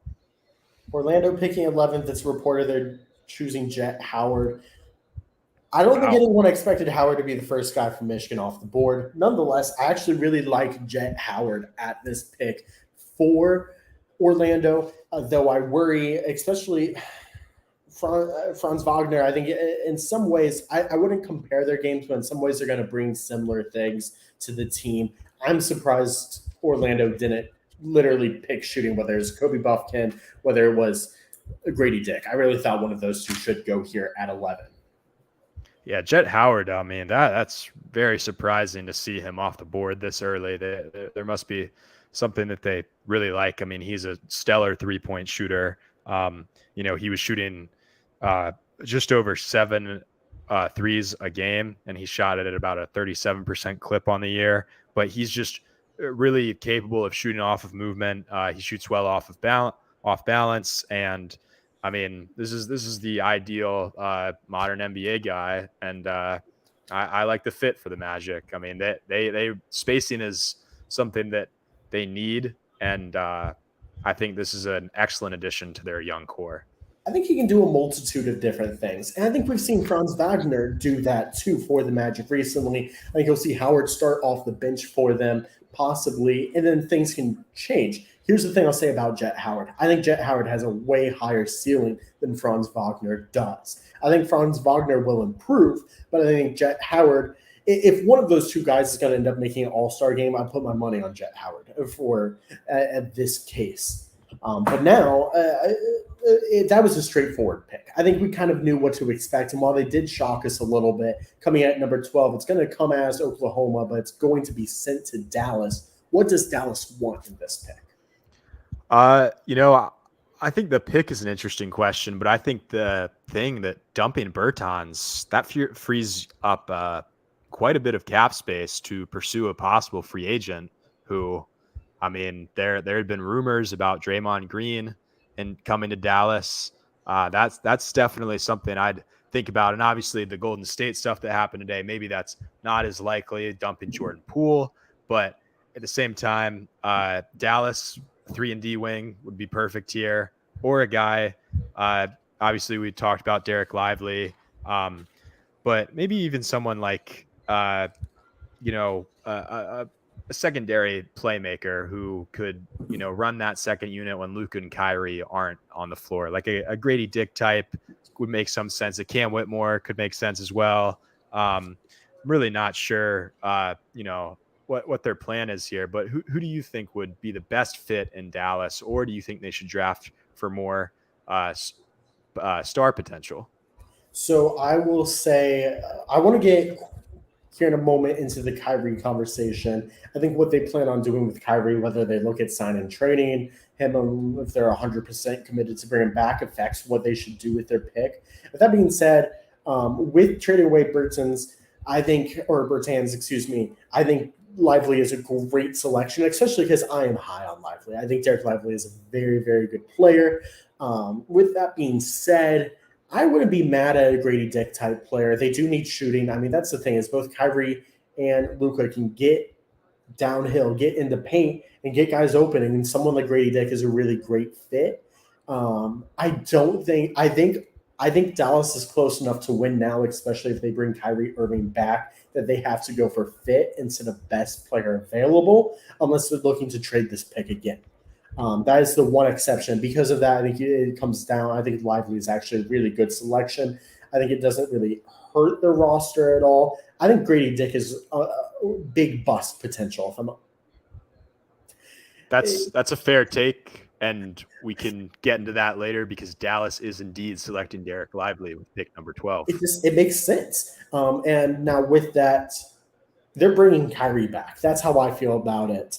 I think, or they're at least going to do everything they can to bring Kyrie back. Do you agree? Mm-hmm. I mean, I don't think it's the right move. But it's the move they have to do. That's the thing. It's is the I move that's trapped in it. Yeah. No, and I think Dallas, they kind of made their own bed here. You gave up your best perimeter defender and Finney Smith at the trade deadline to get Kyrie. It was a move you had to make because Doncic was getting antsy, and you can't have your superstar even be getting the slightest remote uncomfortable, because then you have the potential of them asking out, because that seems to happen quite a bit now in the NBA.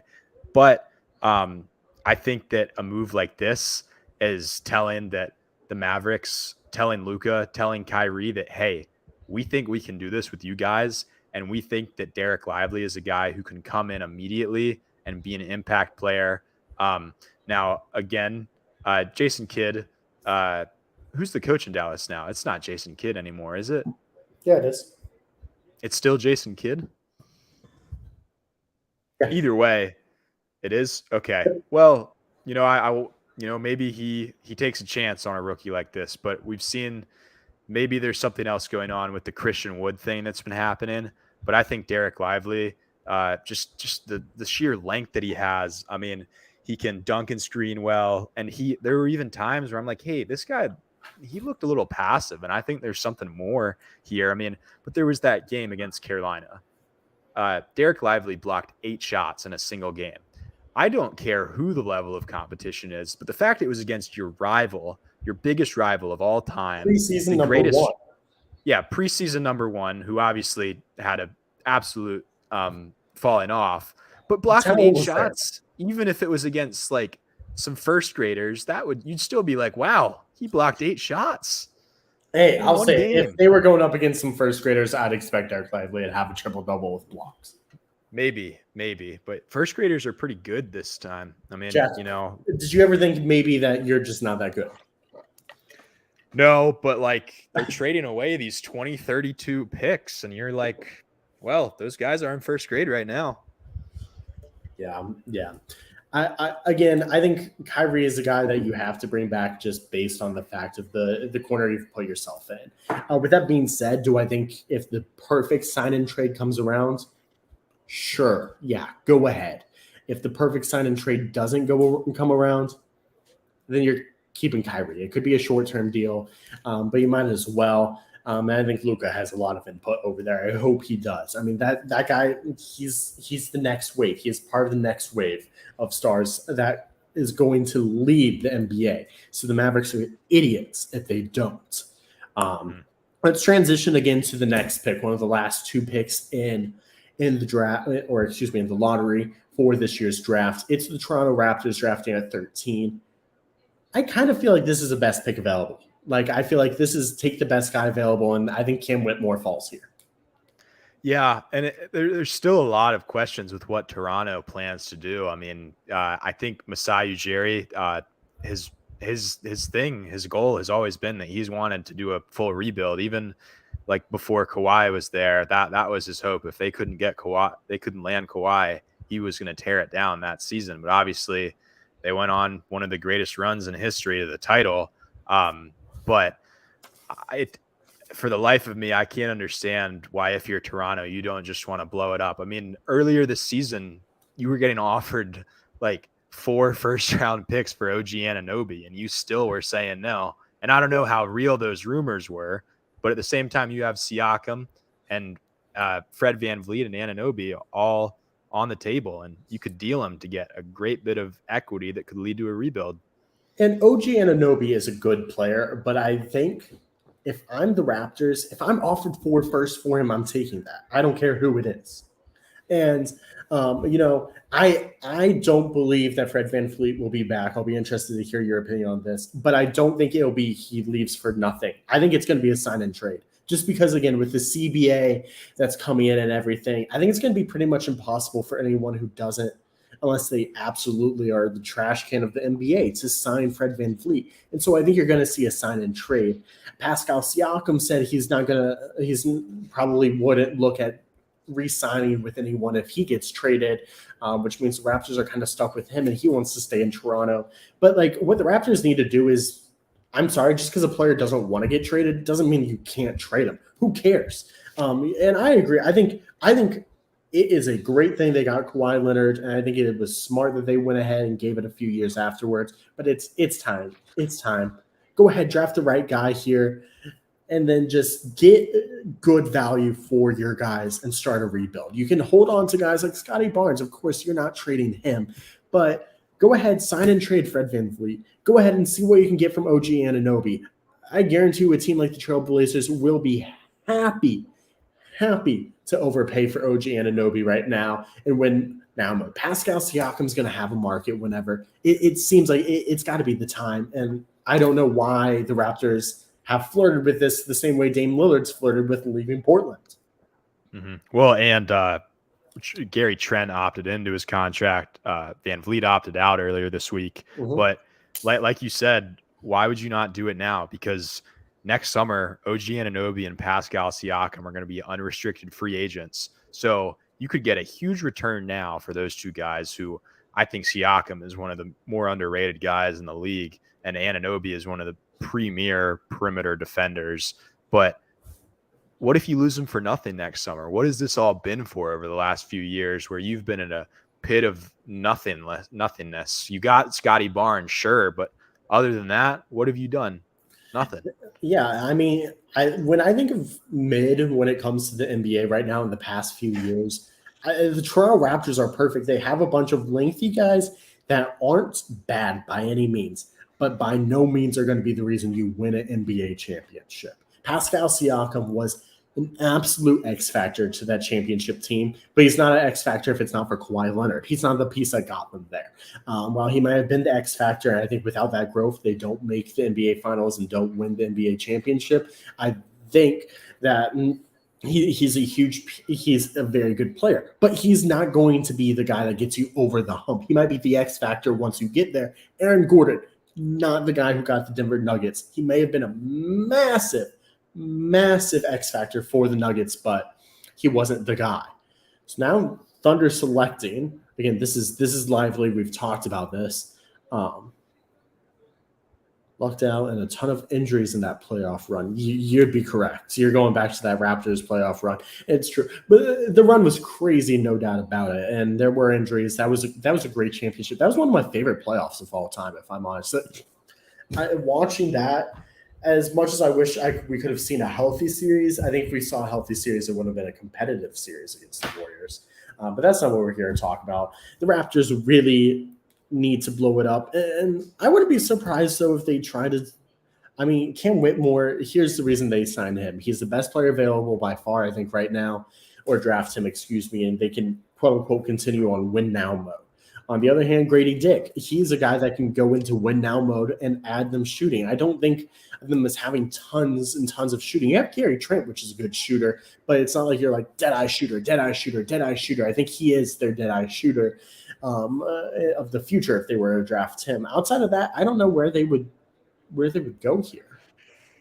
Yeah, I mean, Toronto's also been a team that they just have a track record of drafting good players, and they have a track record of being a successful franchise, especially under Masai. And I would like the Grady Dick option because I really think that Grady Dick. I don't want to call him the Christian Braun of this year's draft because that feels unfair. That he's just another white guy from Kansas who could be an instant contributor. But no, Grady Dick has a lot more skill to his game than Christian Braun, and he. Yeah, I think Grady Dick's closer to a Tyler Hero type player, if I'm honest. Yeah, and heck, he might even, he's probably on par with Hero, not right now, but he could definitely get there one day. I know that's your guy. Yeah. But no, Dick is a guy who just he has amazing balance. He's always going to have movement off ball, and he's just always looking to find the open man, or he's always like moving. He's just constantly moving. Well, that's something we always talk about with Steph Curry. I am not comparing Steph Curry to Grady Dick here. Let's just get that in the ether. But I mean, just the constant movement. That's what I love to see out of an offensive player, because if that's something you can bring to a team, that just makes a heck of a lot of sense. You're going to work your butt off and you're going to get open shots for yourself on top of rewarding other teammates who are cut in, who are running the correct offensive set. And you reward them with a pass, with the kick out. They're in the right position to get a tip out themselves and kick it out to you. Get what I'm saying? Grady Dick would be a tremendous pick here for Toronto. I want to take a moment, hour and a half into this live stream. Shout out to everyone who's been watching. I've been honest with Jack all week. I had no idea if we'd have really anyone tune in. It's like I think I'll have some friends tune in for a moment. I know my dad will tune in for a moment. But the fact that we've been pretty constantly over 3 views has surprised me. I mean, I'm really happy with this, if I'm honest. Let's take a moment to go ahead while the Raptors are still making their selection. Maybe it's been leaked on Twitter. We'll check that in a second. Let's go through the draft so far. Again, San Antonio first overall. They take Wembanyama. Makes sense. Brandon Miller goes second overall to the Hornets. Expected. Scoot Henderson falls to 3. I don't know if you can call that a fall. I call it a fall because I think Scoot is by far the second best player in this draft. What happens with Dame, we'll talk a little bit more about that post-lottery.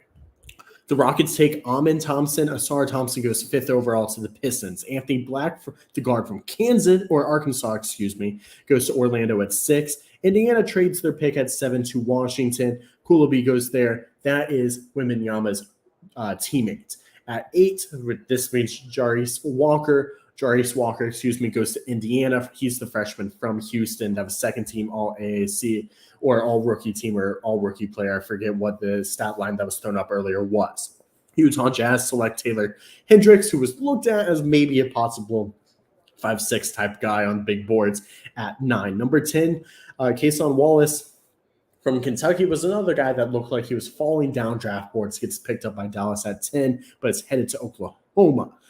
That's not official yet, according to the NBA website, but it's happening. Orlando takes Jet Howard, the guard from Michigan. Yes, Juwan Howard's son, and Jace's little brother, but the better brother at 11. And what was a little bit of a surprise? I thought Buffkin were the guys there. And then Derek Lively selected by the Thunder. He's headed to Dallas. Next up is the Raptors. Again, opinions on anything so far, biggest surprise, best fit, whatever you want to talk about. Go free range until the Raptors pick's announced and I cut you off. Yeah, so pick is in for the Raptors, but I think the biggest surprise to me, and I'm not sure what this pick is about to be, but the Kobe Buffkin falling after being such a late riser this week, it's really surprising me, and especially his teammate Jet Howard going that high is also another surprise to me. So both of the Michigan players going in the order that they did, or they haven't gone, is honestly quite shocking to me because Buffkin was a guy who really just his name shot up the boards over the last couple weeks, and most everyone seemed to have a consensus opinion that he was a top 10 pick. All right, I'm changing topics just for a quick second. Again, the pick is in, but it hasn't been announced, and maybe it has been on Twitter, but I have to give credit where credit is due. Again, Wake Forest LSU chance to go to the Men's College World Championship or World Series tonight in Omaha. It's the pitching matchup of Skeens versus Louder. It is the bottom of the ninth, score 0-0. Louder goes 7 innings, gives up 3 hits, no runs, 6 Ks. Skeens gives up 8 innings, gives up 2 hits with 9 strikeouts. That's insane. It was a pitching duel, and it ended up working out perfectly. Some really impressive stuff in Omaha. I probably will go watch that on demand after this because, wow, some good pitching. It sucks. It sucks that it's on draft night. I would have loved to watch that. Adam Silver is coming out, though. Let's see who goes to Toronto right here. We've been spot on tonight, Chase. It's Grady Dick out of Kansas. Wow. It is. That is, wow. He's got quite the suit on tonight. I think he's won the best suit of the night. Thank you. I was gonna say, I made a joke. Jack, whose fashion were you bashing a few weeks ago when I started this? I forget who. Do you remember? Probably Tyler Hero. It was Tyler Hero. It was with all the Van Gundy drama, and you were talking trash just like Van Gundy with his fits. And I said, this is the man that wears college athletic T-shirts and golf shirts and polos. And so you are our fashion analyst, Grady Dick, bright red, sparkly suit. Man, it's something. Give me a rating. You know, I don't know how people do this. I mean, genuinely, like I'm having a hard time looking at his face because, I'm so distracted by the suit, and the hat even matches. Did he know? He must have known. Well, here's what I have to say. It's a red hat for the viewers. I think the suit is sick. Obviously, nothing I would ever try to pull off. But I think with him kind of being the ginger red undertones in the skin, I think it would have looked better in a royal or a navy blue. I'll say it. I actually was thinking a blue would have fit nice with the blonde hair, especially. Yeah. But nonetheless, Grady Dick to Toronto. This pick is just awkward. Like, it's kind of awkward positioning for the Raptors. The Raptors are awkward position as a franchise. Dick, I think, is a fair pick. Is it a home run? Probably not. And now New Orleans comes up. But again, the final analysis here before we talk about the Pelicans. And boy, oh boy, there's a lot of places we could go with that. Mm-hmm. Well, I think with Grady, I think that despite, I think we always have this thing of where we'll go, well, he's a white guy, so he's going to get picked on defense, which is like totally fair because like that happens quite a bit with, especially the American white guys. But no, I think Grady, he's a lot bigger than he appears. He's 6'6", he has a 6'9" wingspan. He's 205 pounds, so he's a sturdy dude. But just the clip that he shot this year, I mean, he shot over 40% from three, shooting 85% from the line. But I mentioned this earlier, but just the way that he's able to find others and be able to find the ball without disrupting the flow of the offense is really his best ability.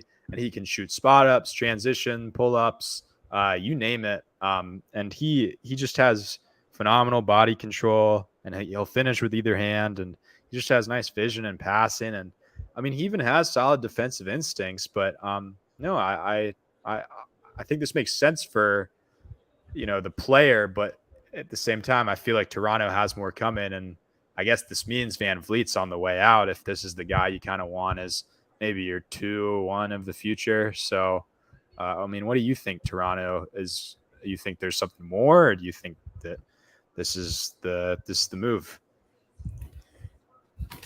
If I'm truthfully, I just have no idea. Because I've been saying for years, probably Toronto's been very mid and needs to just make a decision. Truthfully, I think this is Grady Dick could very easily. The draft comps haven't called him Tyler Hero.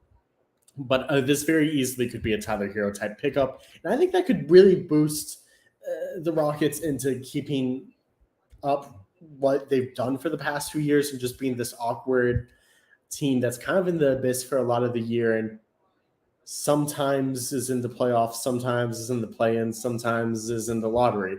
And so we'll see. I think this is a pick where they can go ahead and kind of hold off on the decision of what they do with the future of this franchise until closer to February and the trade deadline. Most certainly. But the next pick, like you said, can go in any number of directions here. What does New Orleans do with everything that's been going on? And we actually do have the pick. It's Jordan Hawkins out of UConn. But what do you think the future for New Orleans is here? I think so. Clearly, there's not a shock at this point. I didn't think this would happen anyways. But Brandon Ingram possibly could have been going to Portland or Charlotte, and I think it's a good decision that the Pelicans said no there. I think Hawkins is a good pickup based on what they have to add some shooting. But the real question here, I don't think, is really the fit, not really the pick at all. It's Zion Williamson. What do you do with Zion Williamson?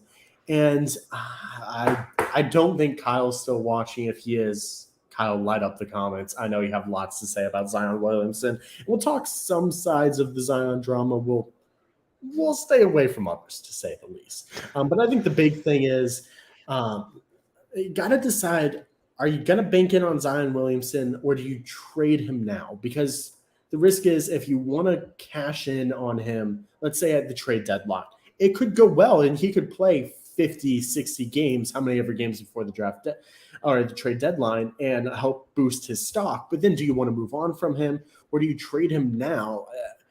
And the risk is if you wait on it, his stock, I think, plummets. Like I think it's a little bit lower than they would like now for a guy who's drafted first overall and has looked good when he's on the court and since 2019. But on the other hand, if you don't trade him now and he doesn't have a good year and you decide to trade him in February, I think it's going to be hard to get solid value. But the good side of waiting is if he does play a ton of games, if he does look really good, then you've got a stud. You've got a second star, and New Orleans could be a really, really good team. Yeah. With Zion, obviously there's the off-the-court stuff with the rehab process and other off-the-court stuff too. But he's only played 114 games in the 4 seasons he's been in the NBA. But all indications and reporting seem to lean that his commitment to New Orleans is soured and that he doesn't have this commitment to the rehab process that, a guy who is coming up on a possible supermax extension probably should. But that's the thing. That's the gamble.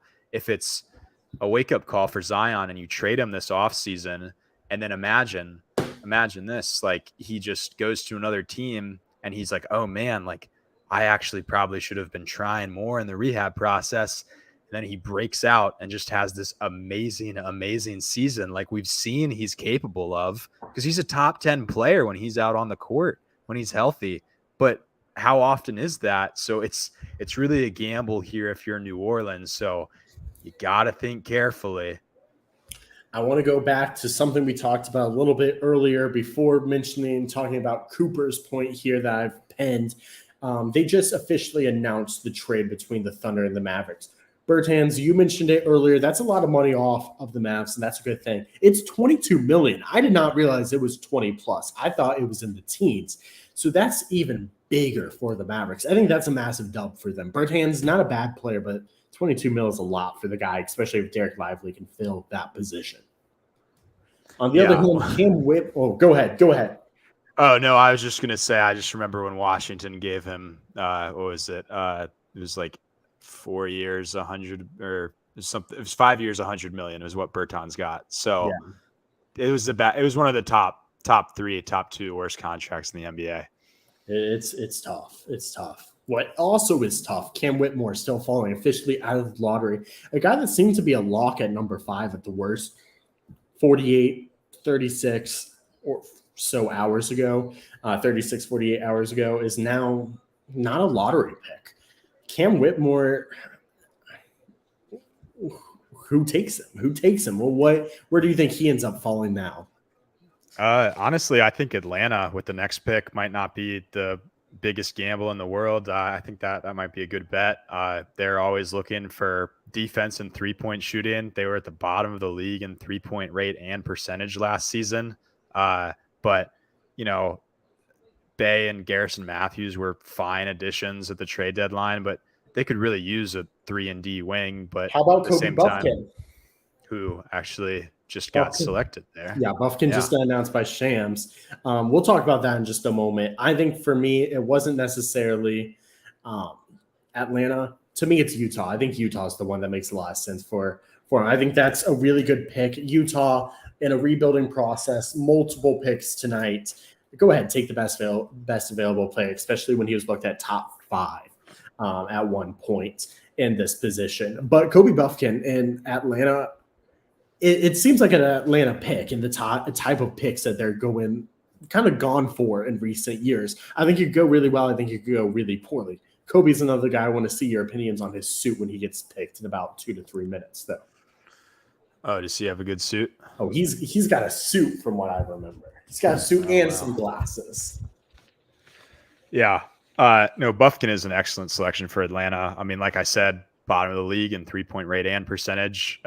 If you're going to continue to do the Trae Young thing, that is your main goal, is continuing to add defense and 3-point shooting to make up for what he lacks on defense, which is quite a bit. But no, Buffkin is a guy who, this is an absolute steal to get him. He fell outside of the lottery. I mean, shocking to me, but no, he can do a lot of things. He's just more than a scorer. So I'm really excited to see how this pans out. And I think, I mean, tremendous to pair him with Trae Young. And obviously, I'm not sure if Atlanta has some moves coming this offseason, but if they did, he's certainly a guy who, having on a rookie contract, yeah, I'll take that in a heartbeat. Buffkin is a little bit of a risk, in my opinion. I think it could I think it could work out really well, but I think Buffkin could fizzle out. I think of guys like, again, I'm blanking on it. Who was the guy from Duke that Atlanta selected? AJ Griffin. I wasn't thinking AJ. I was thinking the guy that was Jalen Johnson. Jalen Johnson's one, Cam Reddish is the other, because Reddish is who they've traded. I think it's kind of guys like that where also, wow, they've selected a lot of Duke guys recently. But where Reddish was the Knicks pick, though, I think, right? What? Wasn't Reddish the Knicks pick? Oh, yes. He started in New York and went to Atlanta. You're right. It was reversed. Still, a lot of Duke guys on the roster. Yeah, lots of young Duke guys. But where, Reddish could have been huge, been a guy that can drive, a guy that can hit deep shots, kind of really open up the offense and help take some pressure off Trae Young. Kobe Buffkin could be that too, or he could very quickly be a bad shot selector and end up really never being anything, I fear. Kobe Buffkin was really talented at Michigan, but let's remember, Michigan did not win games. I value winning games quite a bit. And Buffkin, well, he had a bigger role towards the end of the year and looked really, really good, which is why he rose in draft boards. He didn't help them win, and they desperately, if they get 1 or 2 or 3 of those games that they lost towards the end of the regular season, they're possibly a tournament team. I don't have faith that this is a winning pick for Atlanta. I hope it works out. I really enjoy Kobe Buffkin's game, but he could be a guy that shoots 30% from the field next year, I fear. Yeah, no, and definitely I think Quinn Snyder, with the concerns you have, I think Quinn Snyder's a solid coach to bring him into the league immediately because I don't want to make any accusations, but Juwan Howard seems like more of a player's coach than anything else. But nothing to discredit him, but I think Quinn Snyder is definitely a system guy. But no, Buffkin improved with his catch and shoot ability in his sophomore year. He has a solid at rim finishing skills, and I mean definitely he could be hit or miss. He can get on a heater, and when he gets on a heater, he is definitely dangerous. And I'm sure you watch a little more Michigan basketball than I do, but I understand the concerns, but I think that this is I mean, it's a pick for Atlanta that you probably have to make, considering he fell right into your lap at 15. I tend to agree. I mean, you could have gone the defensive route with Cam Whitmore, who could possibly add some shooting, but I think there's higher upside for the Hawks in this. I think selecting someone like Whitmore solidifies you as a playoff team for the near future. But Buffkin's the type of guy who you could put into that rotation, could solidify you as the top of the East type of player if he pans out well. So that's why you do make that pick. Excuse me. Taking a look, Shams hasn't sent anything. It looks like Utah's had some conversations, according to Woj, but appears to be standing pat. By the way, LSU Wake Forest into extras. Wow. We do have the pick now. Utah is selecting Keontae George at number 16 out of Baylor. Instant reaction. I have to pull up. Yeah, I love Keontae. He is such a fun player. I got to watch him. It's one of the first games of the season I watched. UVA was playing Baylor at the Tire Classic or so, those things. Oh yeah, one of the wild tournaments. Yeah, something like that. But he is just like an electric spark plug guy who I think can come off the bench and lead a second unit. He's a gamer. He's an incredibly capable shooter. And I think the comp Ringer used was Bradley Beal.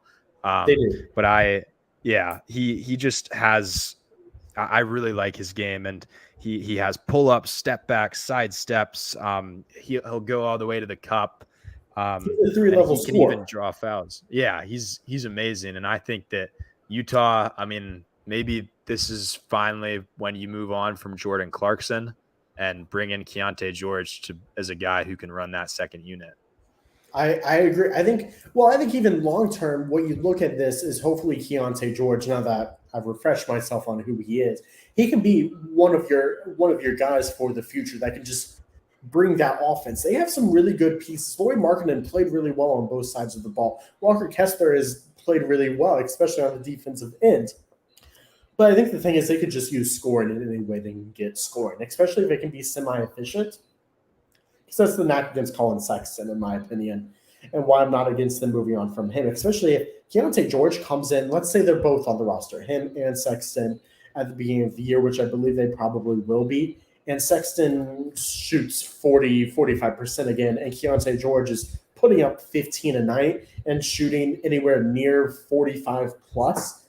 You can move on from Colin Sexton right there and be like, this is our offensive guy for now, and go ahead and build around him. I don't think he's going to be the star of the future for the Utah Jazz offensively. But go ahead, get. I'm going to compare this to the Wizards a few years ago.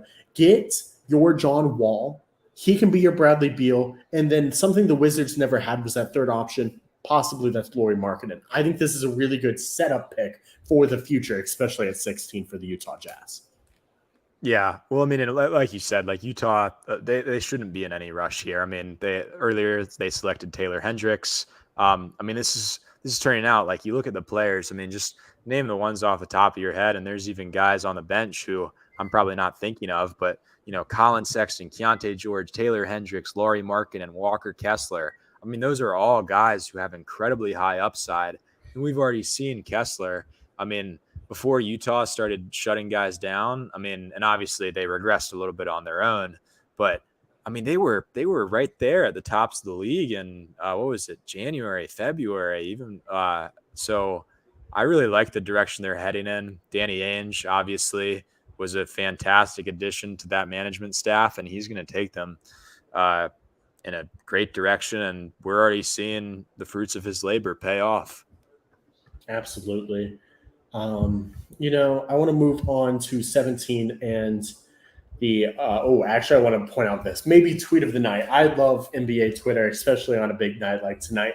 Whataburger tweeted, "The W now stands for Wimby." I love that tweet. I'm also super hyped getting Whataburger this weekend at some point. Part of the travels headed down to Houston. It should be great. But 17, it's the Lakers. This, to me, feels like a pick they should not make a selection for, especially with Hawkins off the board and Dick off the board and Kobe Buffkin, who I don't think we expected to be on the board. at any point for the Lakers. But now that there's not really any of the top shooting guys, I would lean trade for them personally. Yeah, it's interesting because obviously we don't know what the Reeves decision is going to be with the free agency thing. I think he's a guy who's going to make $100 million next year. Over the next 4-5 years. But I'm really not sure. But at the same time, I could also see, hey, a Cam Whitmore selection here might be nice. Something that a guy who can defend some of Denver's guys, or you can try to defend some of Denver's guys, because obviously, I mean, this Lakers team, despite what it might seem like, they weren't that far off. They ran into a buzzsaw of a Denver team and they got swept, sure, but they were right there. Yeah, this Lakers team is the second most talented team in the West for post-trade deadline, I would say. I like your Whitmore comment.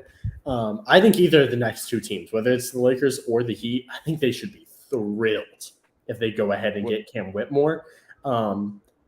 I think that's the only reason we haven't heard more about the Lakers trading this pick is the fact that is Whitmore, who again, a lot of people valued as a top 5 pick not even a few days ago as the next guy. Flirting with 2 hours in.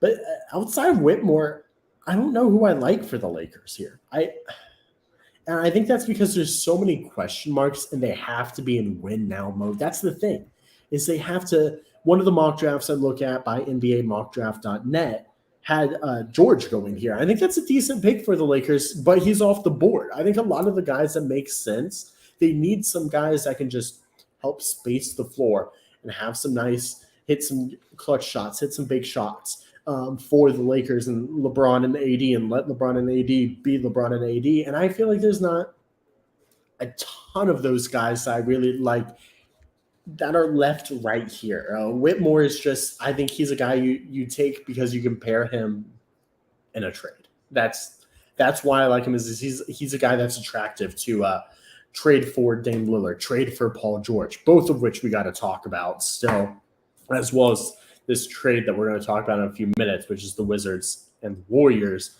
But I think both the Lakers and the Heat are looking for either a guy that can really make a difference now and help get them over the bump, or a guy that can be attractive to trade for that guy that can get them over the hump that's already a little bit more proven.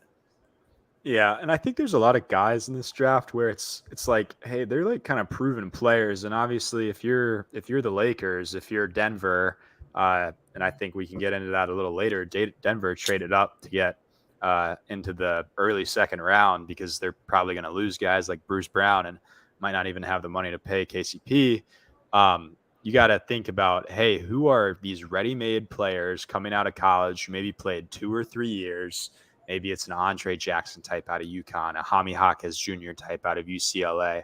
There's a bunch of guys like that where I think that should be a target for these contenders who have picks in the late first round, early second round, even the Boston Celtics too. I think they should be targeting players like that as well. It'll be interesting. I would say these next 2 picks, 17 and 18, are pretty much mirrored picks, and the fact that you're looking for the same exact thing. And a lot of it, in a lot of ways, you're looking at a similar roster construction too. I mean, both teams question marks at who's going to run their one. Could use a big man to work with the big man they currently have. I think the Lakers have figured that out a little bit better than the Heat with Jared Vanderbilt. But nonetheless, if they could get some offense down there, I think they'd be happy next to AD. Though when you have AD, arguably the best offensive big in the league, when he's healthy, it's hard to complain. But they're looking for a lot of the similar things, and most importantly, they're looking for a guy who can get them to beat Denver, get them to beat Boston. And I realize the Heat just beat Boston, and who knows what would have happened in a Lakers-Celtics series. But realistically, the Celtics very easily could have beat the Heat this year, and the Celtics very easily could beat the Lakers if they met up in the finals next year and stuff like that. And so they have to find the guys. And also, this is not to discredit a team like the Bucks. The Bucks are going to be back, and they're going to be tough next year. I don't want to act like there's someone to ignore in the East. The Suns potentially could. I truthfully, we can talk about this for a minute too. I truthfully have no idea what to expect from the Phoenix Suns next year. I could see them as the 1 seed. I could see them as the same exact team they were this year. I could see them struggle to make the playoffs. Yeah, we talked a little bit about it earlier, but I think with Phoenix, like I said, those digging into that second apron is dangerous. But with Matt Ishbia, their new owner, it seems like he kind of is having I don't know. I like to call it new owner syndrome, where you just try to make as many splashy trades as you can. And you're like, screw this. We're going to spend as much money as we can. We don't give a crap. And that's kind of what it feels like, because obviously we talked about it with Gray earlier, but I would still do that trade that they did for Beal and only giving up, Paul Shamet and the second round picks that they did. But because that was the best thing on the market for Phoenix this summer when it comes down to it, which makes sense. But at the same time, I do not like the fit one bit for the Suns. It'll surely be interesting. And while we're talking about some trades, we'll come back to the Lakers when the pick is announced. The one trade we haven't touched on is the most recent one. The Wizards and the Golden State went ahead and made a trade. The Wizards got Jordan Poole, a 2027 second rounder, a 2030 first, and Ryan Rollins for Chris Paul. Initial reactions. Let's start there. Yeah. So my thing has always been, how do you go into work with a guy who punched you in the face and you're just supposed to pretend that it never happened?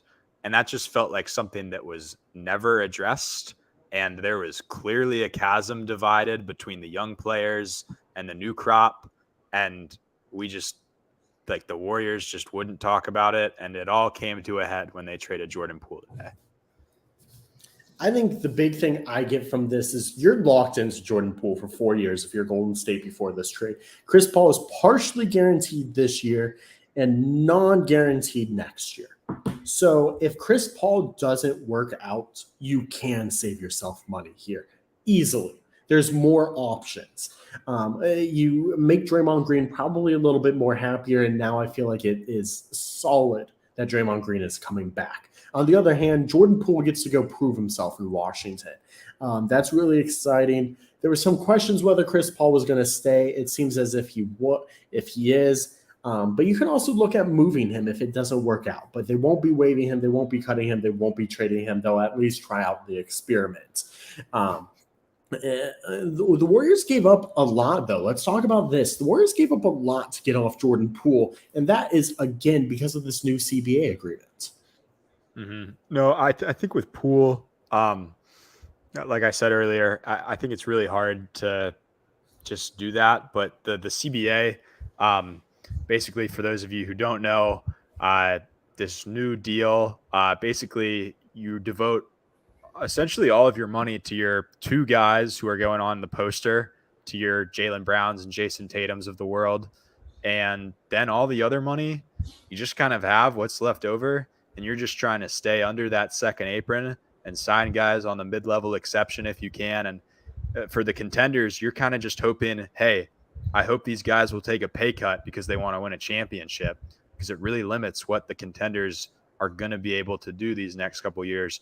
But these penalties of not being able to use the MLE aren't kicking in until the 2026 season. So you will see teams in the next couple years, or this year even, kind of go crazy on spending. So, but it limits it. And it's crazy to me because this is something that the Players Association voted on and they passed it, which I don't know why you'd want less money as a player. Obviously, the superstars don't outweigh the role players in the league. So not really sure what happened there. But, I mean, what are your thoughts on this new CBA?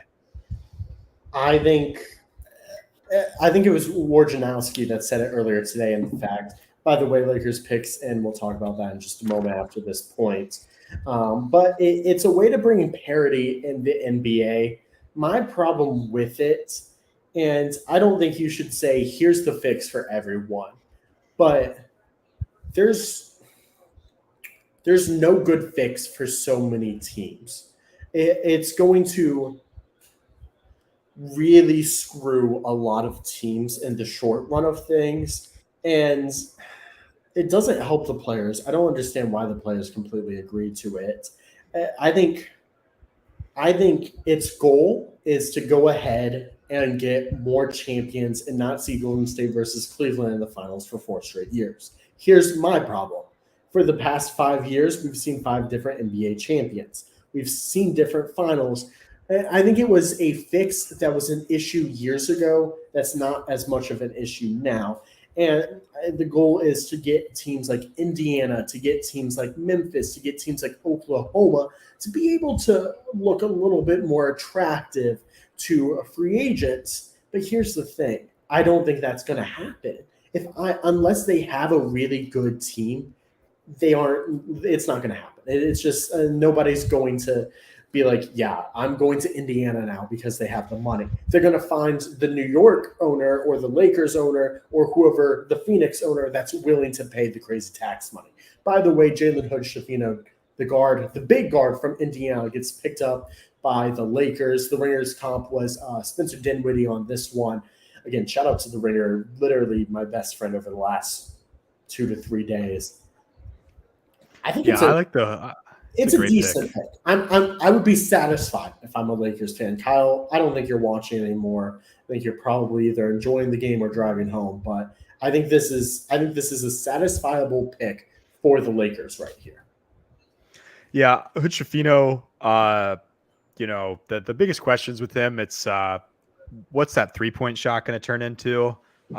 He could play more on the ball if he does improve his shooting, but if not, he's going to have to move more off of the ball. So immediately he becomes a pretty decent role player. But if he can just find a way to hit that spot up 3 consistently, that would be amazing for the Lakers' needs as is. But his big size, I mean, he's 6'4", 215, 6'10" wingspan. He has a solid pull-up game in the mid-range.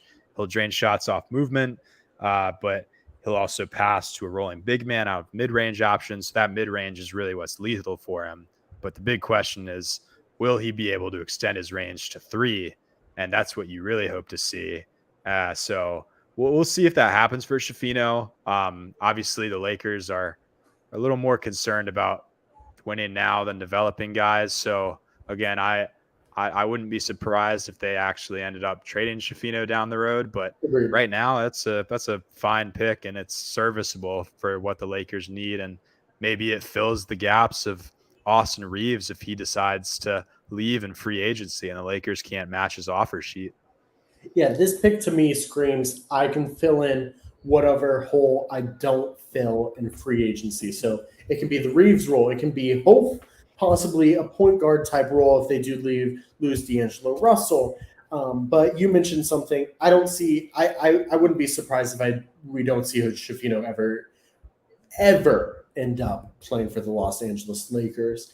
I think you have to go all in, 1,000% all in until LeBron James is no longer on your roster, because each and every year, as much as it was a big old lie, a bunch of BS when he was like, I might retire after the Nuggets series, it's a real concern over these next few years, I feel like. I mean, it is a major concern over the next few years. It might be LeBron's last year.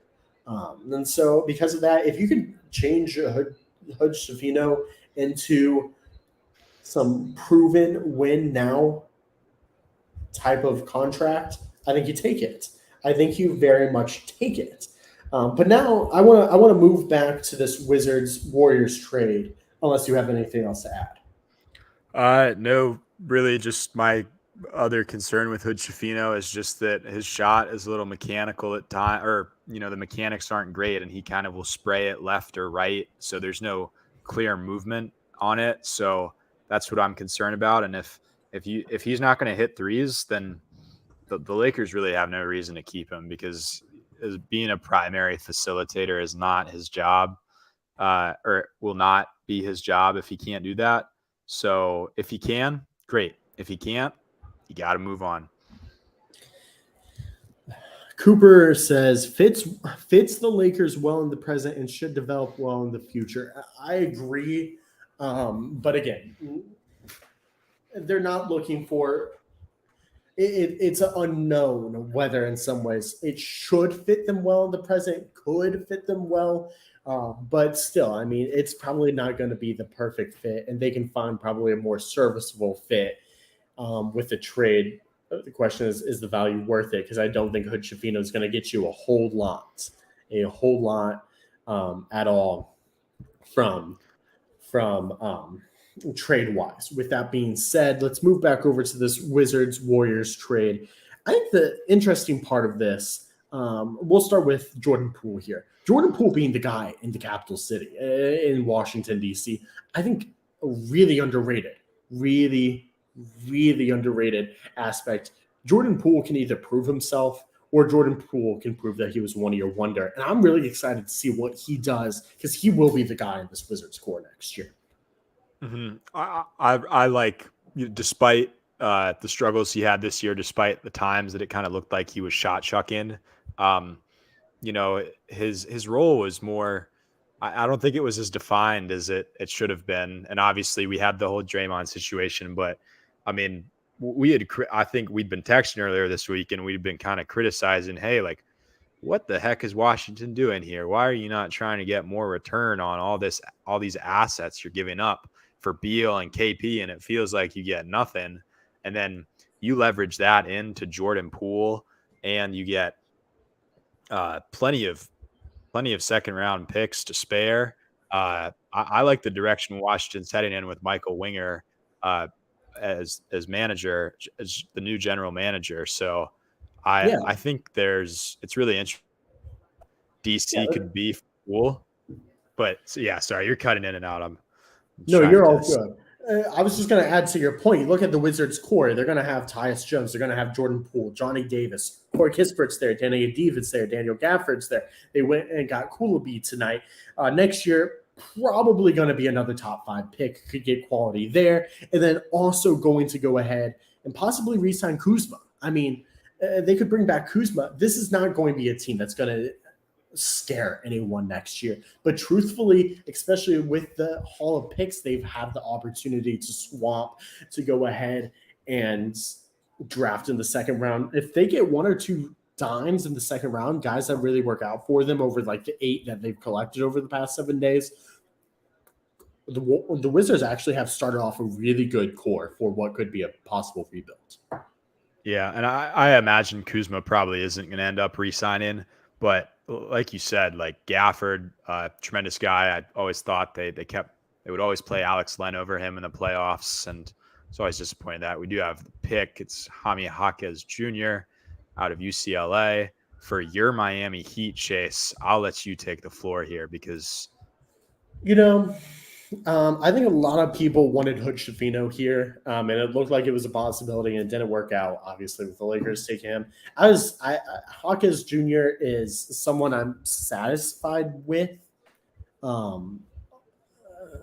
It's an okay pick. I'm not huge on it. I'm not huge against it. I would have probably took Cam Whitmore here, if I'm honest. I think Whitmore. Yeah, what's happening to him, man?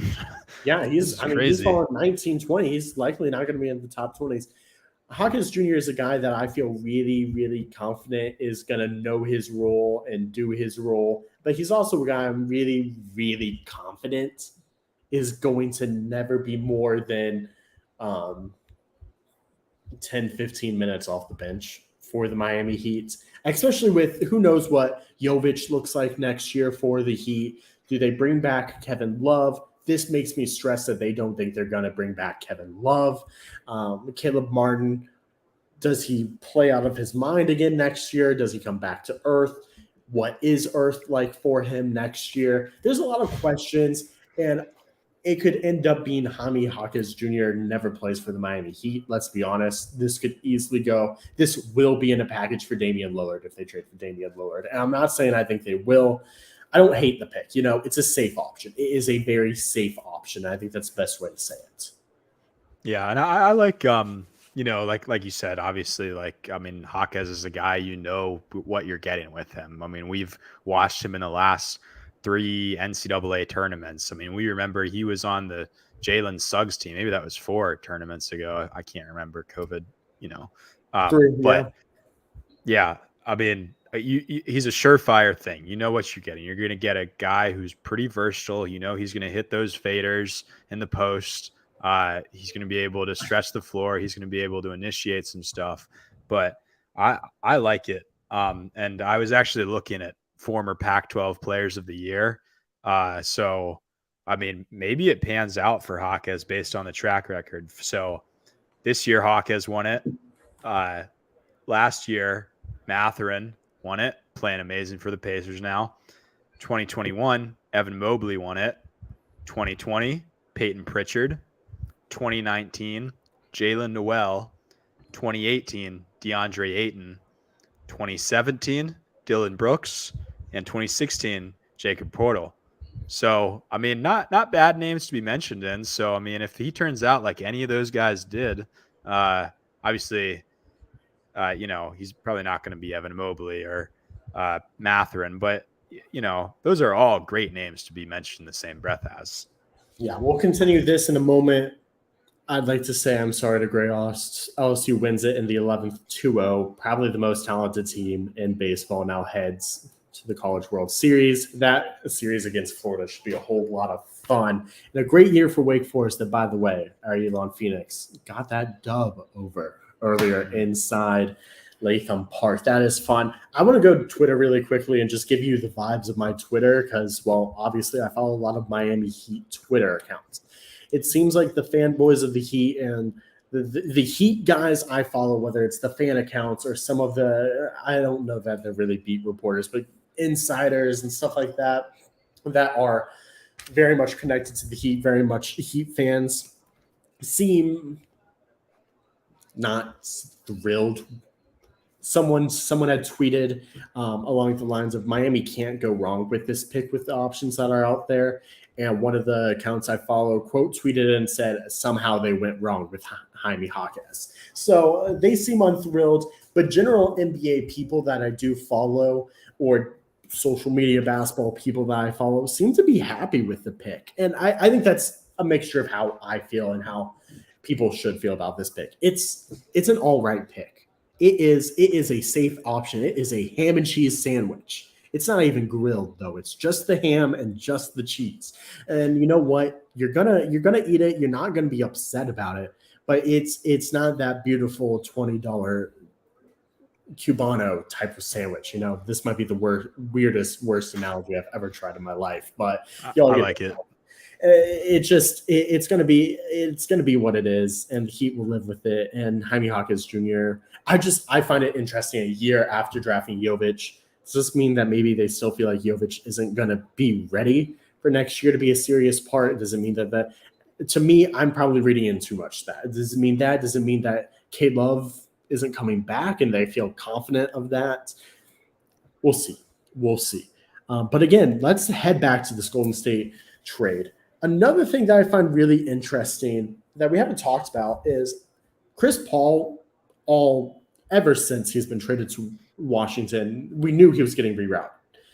And everything screamed Clippers-wise. The Clippers struck out on the deal for Malcolm Brogdon last night. They lose out on Chris Paul tonight, which is probably for the best. It's tough for the Clippers right now, and they're going ahead and looking at possibly moving on from Paul George. Honest opinions on just the Clippers as an organization right now. In a moment, let's see who the Warriors take it. Yeah, they're actually taking what's his name, Podziemski out of Santa Clara. So really like this guy. Could score the heck out of the ball. I mean, last guy who came out of Santa Clara, Jalen Williams. So, not bad name to be mentioned in. So I got to say real quick, my dad did just send me the 12 best Cubanos in all of Miami. You know what was not on the list? Jaime Jaquez Jr. Wow. Shocking. Anyways, go ahead. Give me your opinions of right now the Los Angeles Clippers. So Clippers, it's tough. You mortgaged your entire future to acquire Kawhi Leonard and Paul George about 4 years ago. No, 5 years ago. Time just splits. You gave up a generational superstar in Shai Gilgeous-Alexander to acquire Kawhi Leonard and Paul George, which you do 100 times out of 100 because Kawhi was coming off that 2019 title run with Toronto. He looked like one of the most unstoppable players in the league, two-way threat, score at every level. And Paul George was coming off a great season with Oklahoma City. I mean, I don't see why you can't make that. I mean, you go back in time, you still make that trade. But it's tough. I mean, even you acquired Russell Westbrook, and he actually kind of looked like your best player in the playoffs for some reason. That was weird. And then you went out and tried to get Chris Paul. That didn't work out. Tried to get Malcolm Brogdon. You said you weren't okay with his medical, which is kind of funny. That's the thing is they said they had concerns and wanted to work around it. The Celtics are the one that shot that down. Oh, really? Yeah, the Celtics, because the Celtics said we have to get the Porzingis trade done. We don't want to work through all of this. We don't have time, and they shot that down. Yeah, but even still, the future is really bleak. You don't have any picks for the next couple of years. All of them are to Oklahoma City, and think about that. All those picks to Oklahoma City, they still have that freaking war chest. Sam Presti, man, he looks like a genius right now. Yeah, I mean, going full rebuild, you can leverage those picks for just about anything you want because you have one of the brightest futures in the league, and you have all these first-round picks. And if the Clippers bottom out, which seems like it's on the horizon, what are you going to do? What's your future? Paul George might be on the move. Who knows where? There's conversations about Portland. I don't know how that would work, but I mean, what do you think is going to happen with Paul George, and how does it affect the rest of the Clippers? I'll touch on that. Actually, we can touch on that now. Cam Whitmore is done sliding. He's getting picked at 20th. We'll talk about that in a second. But the Rockets get a guy that they could have drafted at 4 at 20. That's great. Dad, you should be jumping for joy right now. But my opinions on the Clippers are this. The rumor is that they talked PG trade with the New York Knicks. Obi Toppin would be in that trade. There'd be picks in that trade, and there has to be at least one more win now type young good talents, in my opinion, in that trade for it to even be possible for Paul George. And so with that, you go ahead and you don't go ahead with that. You go ahead and say, no, thank you. I'm going to move on by myself with what we have now. I think the thing is you also look at this Clippers team and they haven't really done anything yet, but they've never really had a full healthy season. And the one time probably their best chance was the bubble, and the bubble was weird. I mean, there's no way around it other than the bubble was weird. And so I think you have to just buy into what you have if you're the Clippers. And I'm not sure it's the right answer, but I'm not sure Paul George is really able to bring you what you need at the current moment. And in trade capital, by the way. That's what I mean. I mean, if you could trade him for Shai, just Shai right now, you would do that. If you trade him for just the picks, you would consider that probably. But right now, you're stuck with what you got. And again, with the new CBA and everything, I think it's really, really, really tough. Jack is back. That's great to see. Welcome back. I was just saying, really, there's nothing the Clippers can do. You're not. If you could get Shai, you would reverse that trade in a moment. Heck, you'd probably take just the picks if you could that were included. But I don't think you get enough from the Knicks. I don't think you get enough from anyone. It's another situation. The CBA affects this massively. But let's move on. Let's talk Cam Whitmore. He falls to 20. Houston's got to be thrilled. They're getting a guy at 20 that they looked at probably fairly seriously at number 4 overall. Yeah, it must have been some guarantee of some sort. That's crazy to me. But no, Whitmore's a guy. I look at the Villanova guys, and they have an amazing track record of pumping out these NBA guys. Dante DiVincenzo, Jalen Brunson, Mikal Bridges, Sadiq Bey, you name it. They all know how to play system basketball. They all just blend into whatever team they go to and seem to fit perfectly. And I'm really excited to see how a guy like him, Whitmore, is going to fit in Houston, which, you know, they need a structure. Those guys, Jalen Green, need structure to thrive. I believe that he does, and I think that we very well see that structure come with a guy like that who could be a defensive presence and could really elevate your team to the next level. Do not get me wrong. The San Antonio Spurs are the winner of this draft because they got number 1 overall and they get Victor Wembanyama. But the winner of this draft, the one the headlines will talk about, the one that got the best draft out of unexpectedly, is going to be the Houston Rockets. I mean, if you told anyone, I think, that was a Rockets fan at the beginning of the day, oh, by the way, you're going to get one of the Thompson twins and Cam Whitmore, they would have been like, I'm thrilled. I don't care how. I don't care why. Let's do it. As long as we don't give up Jalen Green, I'm happy with it. So the Rockets should be really, really happy. And this is a guy that fits what the Rockets have right now. He's not going to be Whitmore's not going to be a guy that I think really has to do a whole lot on the offensive side of things. If he can just be that defensive stud for them, if he can be a Dylan Brooks type player in 4 to 5 years, they're thrilled with it. If he can just bring the defense Dylan Brooks types has and half of the offense, 3/4 of the offense that Brooks has when Brooks is playing well, they'll be happy about that. If he can be a consistent – that's the thing. If he can be a more consistent, even a level down of Dylan Brooks, they should be very happy, especially as a team that's looking at signing Dylan Brooks this offseason. Yeah, and I think Dylan Brooks actually isn't a bad comp when it comes to Whitmore, just because you look at the amount of assists that Whitmore has, and it's 0.7 assists per game. And boy, you know who loves to shoot, that Dylan Brooks. He sure does. So, but yeah, despite his unwillingness, or maybe he just, you know, I'm not sure what the deal was. I didn't watch a whole lot of Villanova this year. I'll be honest, because they were pretty awful. But, you know, he shot 35% from 3, shooting 72% from the line. He's got a 6'8" wingspan. He's massive. He's a 6'7" guy.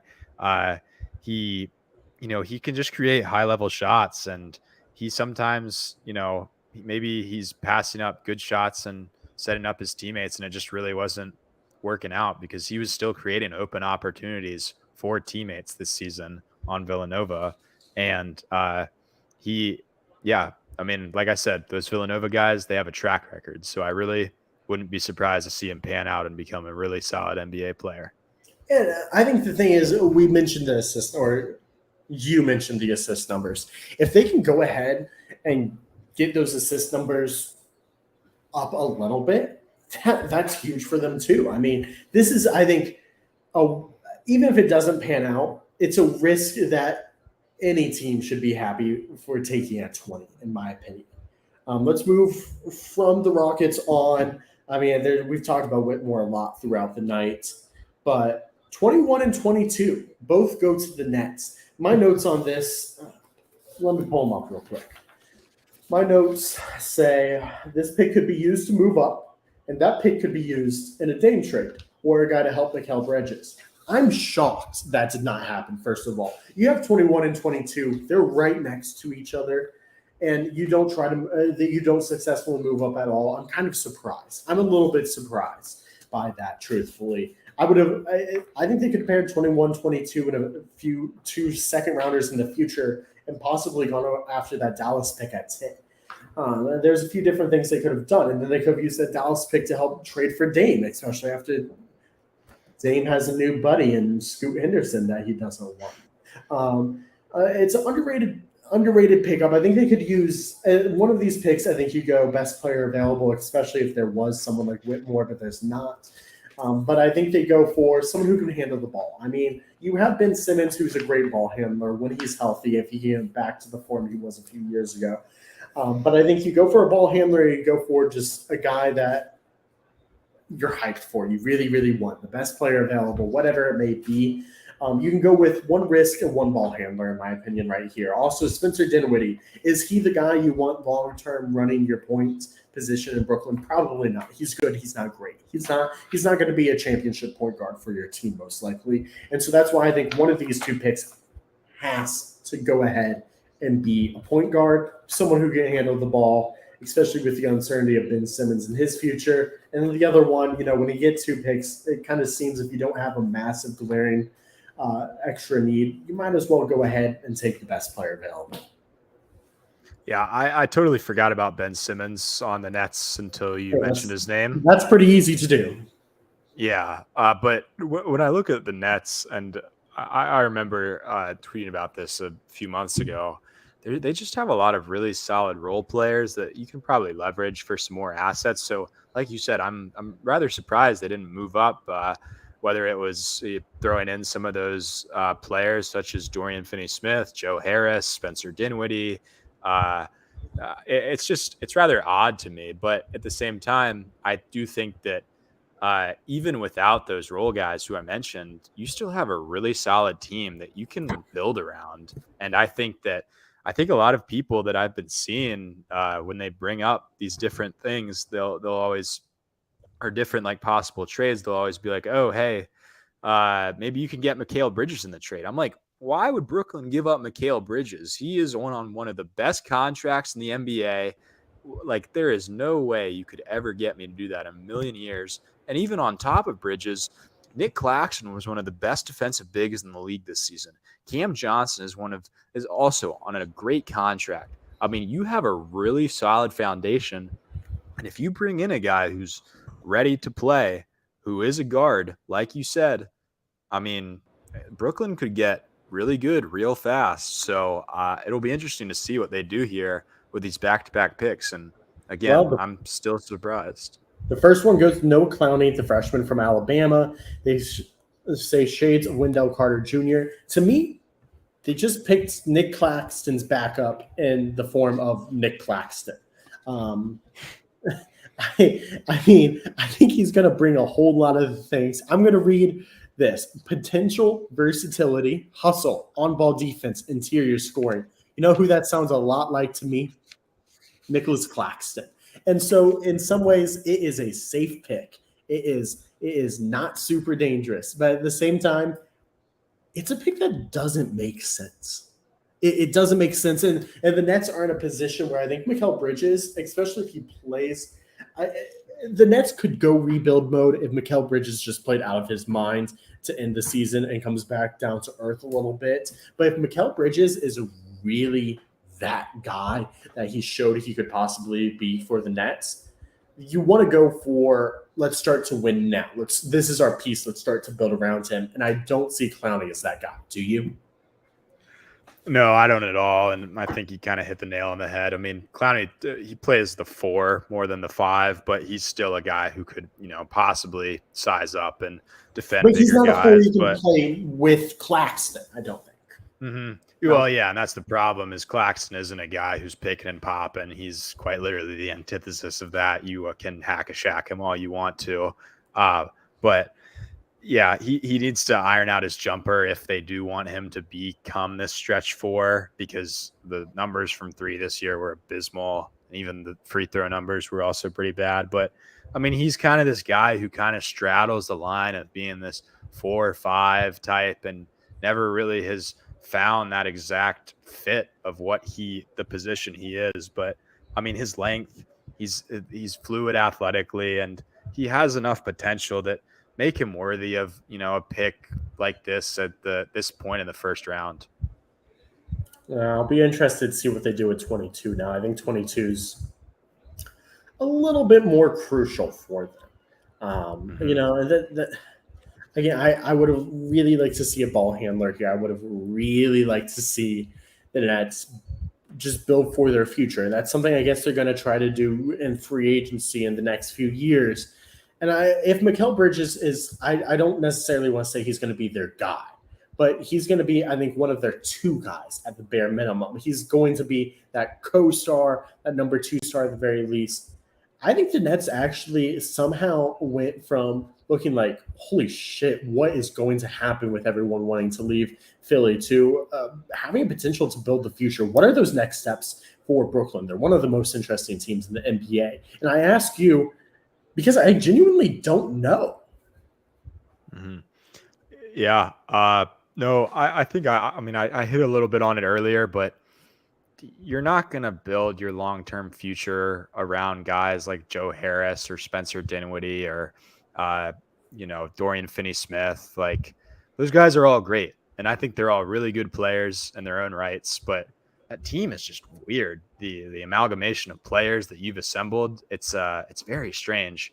And I don't see it being a long-term thing. I see it as either having those just expire and doing a sign and trade and trying to get back young assets in return, or trying to get back future draft picks in return. Because Brooklyn, they gave up the house to get James Harden a few years ago to Cleveland. Yep. And the same thing, it was the three-way trade with Cleveland and Houston. But that worked out the worst possible way it could. You got a king's ransom for Durant. You really did. And I mean, betting against Phoenix, especially with the Bradley Beal edition, it's not the worst thing in the world. So if you want to go full rebuild and blow it up, you certainly can. But at the same time, there is no clear path for Brooklyn. I really think they have freedom with what they want to do. So like you said, maybe Mikal Bridges has a tremendous season and you say, hey, this is the guy we want to build our franchise around. That makes sense to me. If he doesn't, then why not trade him? I mean, this is going to be a prove it, figure it out year for the Nets, because Mikal Bridges only played 4 games in Brooklyn this year, which is wild to me. But yeah, so I think what I would say is I would expect the Brooklyn Nets to take a step back this year. First of all, you don't even have half a season of Kevin Durant and Kyrie Irving, and they did fall a little bit after trading them away. Number 2, I think the goal of this year is to trade some of those bigger contracts that aren't in your future. You mentioned Joe Harris. You mentioned Spencer Dinwiddie. Both of those guys are possibilities depending on how they play. If they have average or subpar seasons, get them out of there for a cheaper contract, picks, whatever you can. Ben Simmons, decide your future on Ben Simmons. You know what? Very easily, the first step of I forgot to mention him again. My bad. Again, forgettable guy right now. The best way to make a step from 6 up to the top 3 in the East, I think, for them might be taking a step back for one season. I don't want to say they're going to go for a rebuild, but they're gonna repair their roof. They're gonna go ahead, and you know what? They had a glorious house because they had 3 top 10 players a few years ago, and they traded that for a beautiful property, but not a very nice house when they got Mikal Bridges. And you know what? They're going to tear down that house and rebuild it into this beautiful house on this beautiful property. And maybe that's the goal. But I think they have to take a step back to take 2 steps forward. They don't have to do what the Wizards are doing, most likely, and take 5 steps back to ever take any steps forward. But I do think it needs to take a minor step back, a minor move back. And maybe you decide to take multiple steps back if Mikal Bridges doesn't play the way he did for the last half of the season with the Brooklyn Nets, and that's okay. I think the Nets, bare minimum, they're going to just kind of let the season choose their future. I think that's the best thing. Is I don't want to see them force Mikal Bridges to be this next star, their next wave. I don't want to see them give up on him. I think if they traded him for Dame or tried to trade for Dame, that'd be great. I don't think trading him for Dame would be great. I don't think trading with Portland for anything besides Dame makes any sense. I think that's putting Band-Aids on where they need to just rip it off, go in there, do the surgery, and truly fix it. But it could be a minor fix and be back into the competition very, very quickly here.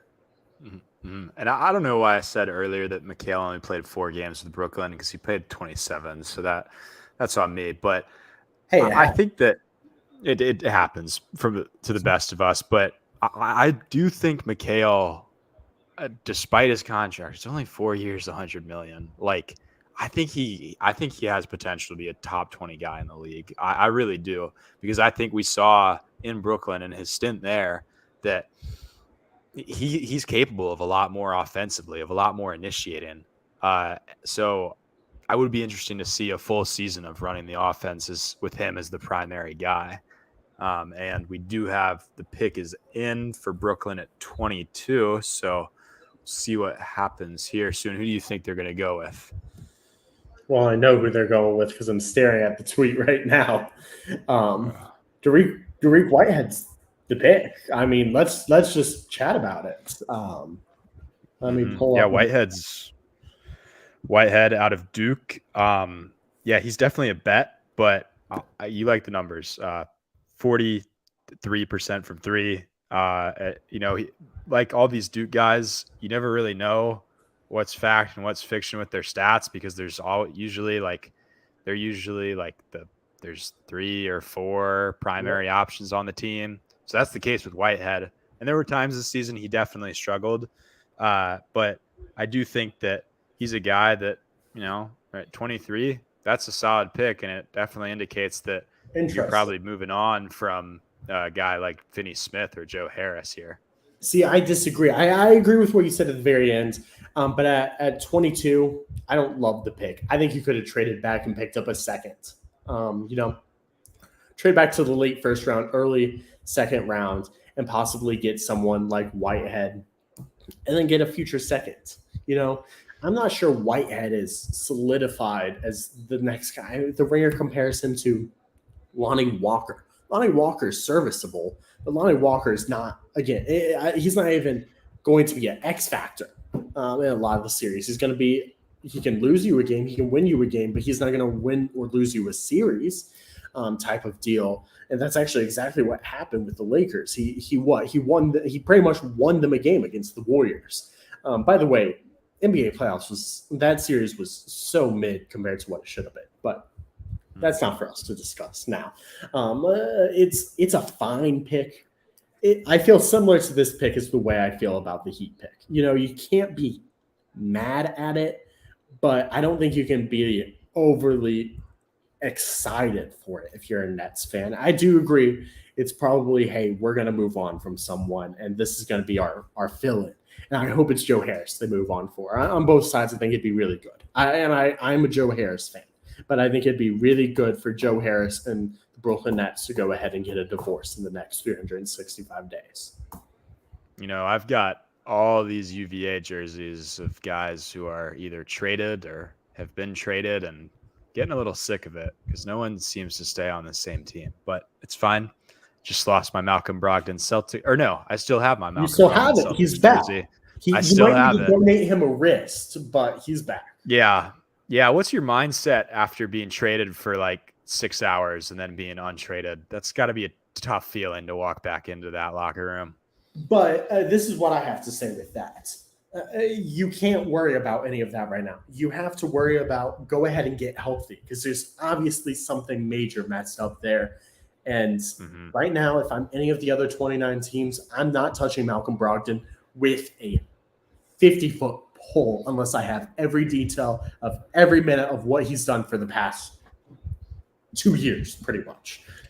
Well, I think that's a concern with Whitehead, too, is he's had 2 surgeries on his foot, just as Brogdon had problems going all the way back to college with his ankle, and he had plenty of other issues as well. I mean, and obviously, Malcolm, he won Rookie of the Year. He's just won Sixth Man of the Year, and we're talking about him like he's a piss-poor asset, which I completely understand why, because having a guy like that with an injury history and track record like that, it makes complete sense. Like, there's no issues with that. But that's the thing with Whitehead. It's a gamble for Brooklyn. And I would take something that was a little more steady, Yeah, I don't think either pick was really a best player available. I don't think either pick fixed any of the issues. But you know what? That's Brooklyn's decision. Let's move on. We do have the pick for 23. I want to talk about Portland. Let's talk Chris Murray. Chris Murray. I like that pick a lot for them. Quickly, give me your opinions before we talk about Portland as a whole. Oh, you cut out for a second. Would you mind repeating yourself? Yeah, I was just going to say I like the pick. I think it's a serviceable guy, especially with what happens with Jeremy Grant. I'm going to pull up his contract here in a second. But it's a solid pick. What's your opinion quickly before we talk about the team as a whole? On the pick or on Portland? On the pick, first of all. Chris Murray, we talked about it earlier. I mean, if he turns out to be anything like his brother, that's great. He's a versatile guy, can set hard screens, rolls nicely. He shot pretty well this year as well. But like I said, if he turns out anything like Keegan, that's a win in my book. I don't see why you shouldn't take a chance on a guy like that. And here's the thing. I think, especially if he turns out anything like Keegan, you can go ahead and flip Jeremy Grant at the deadline. He's at the end of his contract. Give him to a win-now team. Get some more young talent. Get some more picks, whatever it may be.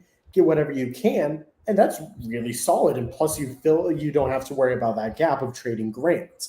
But let's more just talk about the Blazers. The Blazers have now picked number 3, Scoot Henderson, as well as right here with Murray. This seems like a start of a rebuild, and this being one of those safer kind of picks to start that rebuild. Yeah, I mean, we talked about it, but it's so strange to me that they wouldn't have tried to get anything if they were trying to win now with Lillard, that they wouldn't have tried to move that number 3 pick. So I do imagine that this is the beginning of a rebuild. Not sure when it comes, the trade. Maybe it's not until the trade deadline. Maybe they just sit Lillard and leverage it. But the direction Portland's going, I mean, ever since they traded CJ McCollum away, I mean, it just has kind of always felt like you're going to be in this eternal state of we're always going to be in the mix for the 4 or 5 seed, and we might make the second round of the playoffs. But beyond that, I mean, heck, Damian Lillard scored 71 points in a game this year. The Blazers were like, what? They were like 12th in the West to finish out the season. And it's been like that for the last couple of years. They won that one game in the bubble against the Lakers. And since that conference finals series against the Warriors, man, it's been tough sledding for the Blazers. Yeah, I will say this. I feel last year, I forget which episode it was on. It was on one that I was on with Kyle. It wasn't the one with Gray, but we were talking the Jazz, and I said I thought preseason you see Rudy Gobert get moved, and then trade deadline you see Donovan Mitchell get moved. I think between Donovan Mitchell getting moved so quickly after that podcast, me being terribly wrong, and then seeing the Kevin Durant trade happen midseason, I don't think you see Damian Lillard get traded midseason. And I say this for multiple reasons. A, Dame doesn't seem like the guy that's going to want to move halfway through the year. He's going to want the grind. In my opinion, he's going to want to finish the season where he started it. And I think the Suns kind of prove that you can go trade for the best player in the NBA, but it's hard to switch everything up and make it an identity change halfway through the year and it work out, even if you're already a really talented team with a really talented coach. And so because of that, Dame, I think, is either going to get moved very, very quickly. And by very, very quickly, I mean before training camp starts, or Dame's not going to get moved this year. And truthfully, I don't know who trades for Damian Lillard. I really don't. That's the thing, is there are 2 teams that have talked about it. Brooklyn Nets, Miami Heat.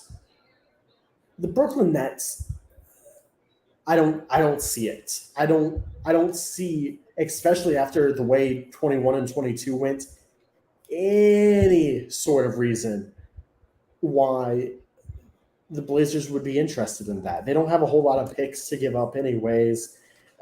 You put Dame and you put Mikal Bridges together, and they're probably going to be a playoff team. You're not getting great picks even with the picks they have left. The Miami Heat, how attractive is Tyler Hero in today's CBA? Not huge. I mean, people are saying his value is going to be similar to Jordan Poole.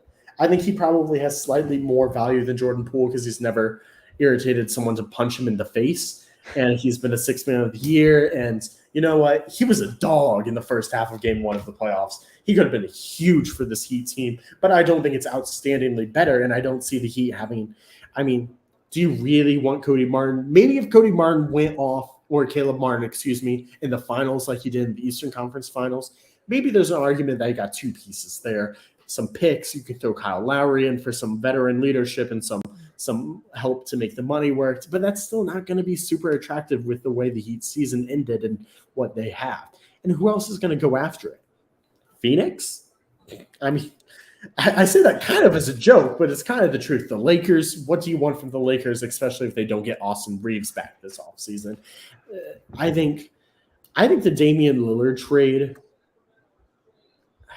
I think if Dame, similar to how Bradley Beal could kind of control what he gets, what he goes into, I think that Dame has some control if he does that, if he requests that trade now, because I think it's an all-time value low for the Blazers really getting anything solidly back to build off of. Luckily, they had pick number 3 tonight and got scooped. Mm-hmm. Yeah, but it's still like, I mean, we've hammered it 100 times over, but what is out there for Damian Lillard that necessarily makes sense as the team goes on? I don't know, but we can hit Dame a little more later. But great pick for the Kings, picking up some defense at 24 with Olivier Maxence Prosper out of Marquette. I really like this pick. I mean, picking up defense, that's exactly what Sacramento struggled with. We did have a trade as well, send in Rashawn Holmes and number 24. Excuse me, this pick is going to Dallas. So they're picking up more defense as well.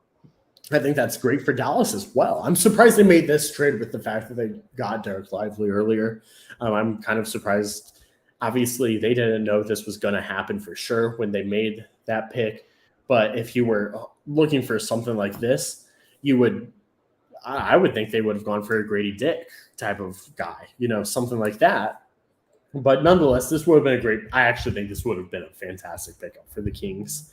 I'll be interested to see what they're getting back from the Mavericks. But I think this is a solid pickup for the Mavericks, too. I think the Mavericks actually are having a pretty solid night. Well, yeah, I mean, the Lively pick was amazing. I really like the value there, but continuing to build out that defense is going to be key. Like we said, it's really difficult. You had to make that Kyrie move, and now you kind of have to keep Kyrie because you don't want to lose him for nothing. So you got to continue to show these players that you're interested in having them stick around by drafting guys who are immediately coming in ready to play, such as a Prosper who, is a junior. So he's old, but he knows his stuff on defense. And I think no matter what ends up happening, whether he ends up sticking here, that's where Prosper's going to turn out to be a solid player, and adding defense to Dallas is top priority. So, and especially, you still have that open space from the Bertans trade. So I really am interested to see what that space is that they're clearing, because it seems odd that you just get off a contract like that. So while, you did get off Jordan Poole today as Golden State, I wouldn't rule it out of anything yet that Draymond Green is off the table for Dallas. First of all, still extremely curious. The big question mark here is, what's Sacramento getting back? But to me, Dallas is, again, I said it before, I didn't elaborate, so I'll elaborate on it now. Dallas is doing a really good job at having a good night. Not a great night, but a solid night, a night that I think they should be very happy with. By the way, this Memphis pick is going to Boston, and it's Marcus Sasser from Houston, which I think is a great pick after they lost Marcus Smart last night. It looks like it's going to Detroit, though. Oh, it's going – okay, I misread that. Yeah. Pistons are acquiring 25 from the Celtics. And the Celtics are getting 30. Yes. Mm-hmm. Sasser to Detroit. I like that. Tell me more about Marcus. That, yeah. I actually would have really liked that for Boston, though. Second straight pick that's been traded, I think would have been almost better in the original hands. But tonight has shown me one thing.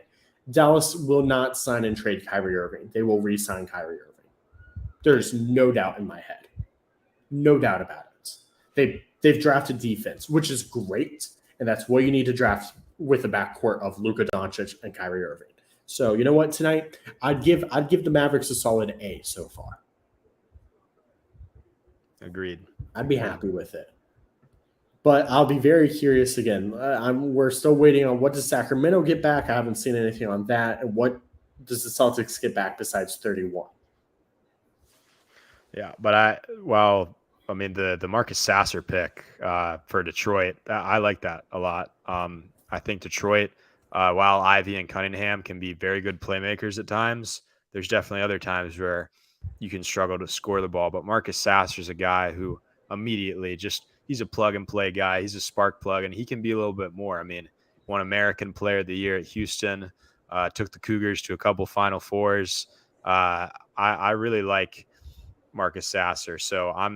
And I think that maybe he starts off as a guy who's coming off the bench first, but also maybe he could become something more. Maybe he can fill into the 2-guard spot and he can shift Cunningham. Maybe all three of those guards are playing on the court at the same time. I really like the idea of that. I mean, imagine the playmaking you have out there. I mean, Ivy, Cunningham, Sasser. I mean, that's a lineup that I really think could give a lot of team fits when it comes down to it. Yeah, but I also feel like that's a very small lineup. Sasser's 6'1", Ivy's small too. I forget what. Cade Cunningham's 6'4", 6'5". Let's check. I think Cade might be around 6'6", honestly. He's a big dude. Cade Cunningham is 6'7". Is what they have him listed as. So I mean, Cade Cunningham story for you, if we so care to. So Cade actually got to defend one of Liberty's players, Elijah Cuffey, and he had at halftime of their tournament game, Oklahoma State ended up beating Liberty a couple years ago, but they had to put like 4 IVs into Elijah Cuffey, who was defending him. So that was just in college. Cade's definitely gotten a heck of a lot better since then. But I mean, I do hope that he heals from the injuries, because I think that Detroit is building something nice. And like we said, Monty Williams, player coach, is going to develop, build a culture out. So, man, they're really doing you dirty showing this shot here. For those of you that aren't watching at home or watching this at a later time, they just showed the replay of the end of Game 6 of the Eastern Conference Finals. Derek White's buzzer beater.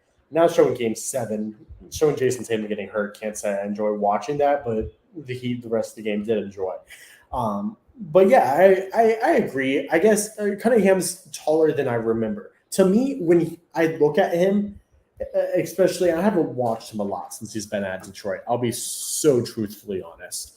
But whenever I looked at him at Oklahoma State, he felt like a 6'4", 6'5" shooting guard.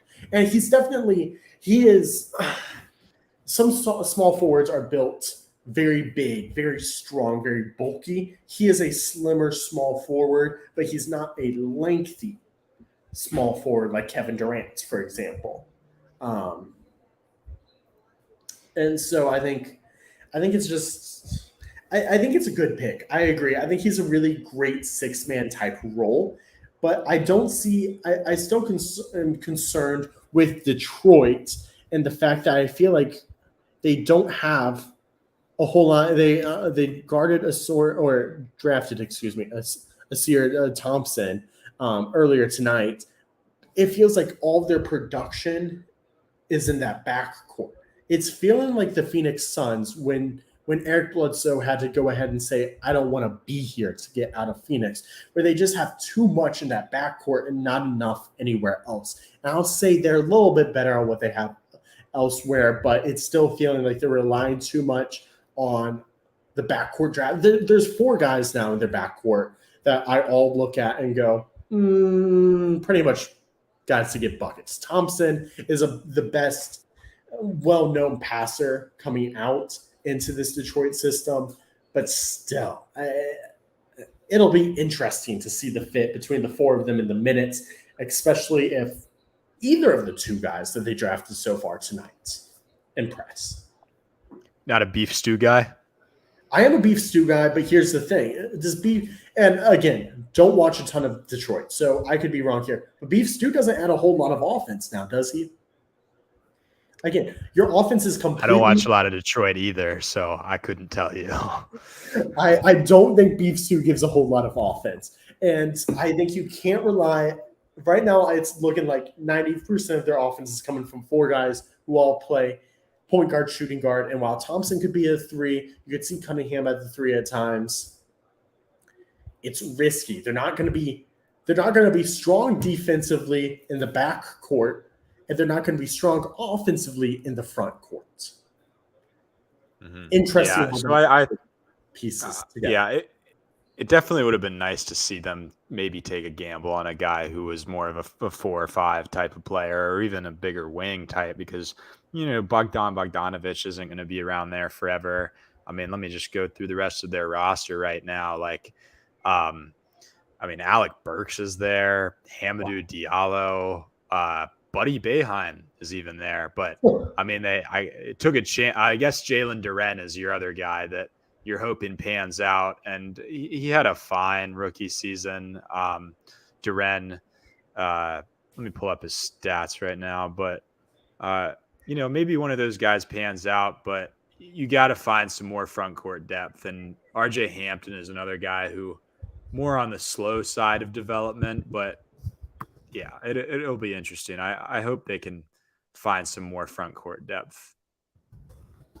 Yeah, you mentioned Duran. Let's take a look at his stats. 9.1 points. This is me being very dramatic. I hope you know this. But right now, what I'm looking at is whatever the starting lineup is. You tell point guard, shooting guard, small forward. You guys just stay on the offensive side of the court. You guys just go ball out there, and then you tell your power forward of Duran and Beef Stew, go ahead and just hang out on the defensive side, and you two have to guard the whole court. You're not going to get a whole lot of defense from the first three. You're not going to get a whole lot of offense from the other two. And it's looking like it's going to be kind of the same in the second unit. Someone's got to come off the bench. And someone, like one of these four guards is going to come off the bench for sure. Bare minimum. Two possibly could too. And I'm not sold on Jaden Ivey. I'll say it. I don't know how his hot take season ended. I thought Jaden Ivey was a great pick when they picked him last year in the position they did. But you know what? He ended up 16 and a half points, almost 41% from the field, 35% from three. He ended up having a better season, but I'm just not sure.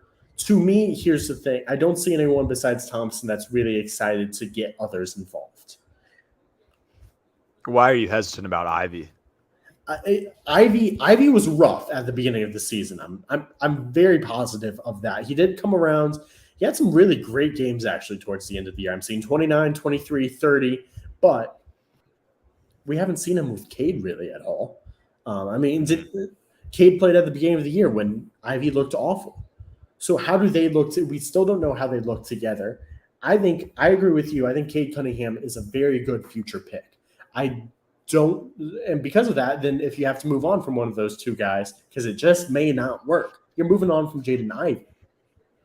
Granted, Jaden Ivey, I guess I'll give him credit, has proven that maybe he's worth making a trade for if he comes available in a year or two based on what he did without Cade Cunningham this year.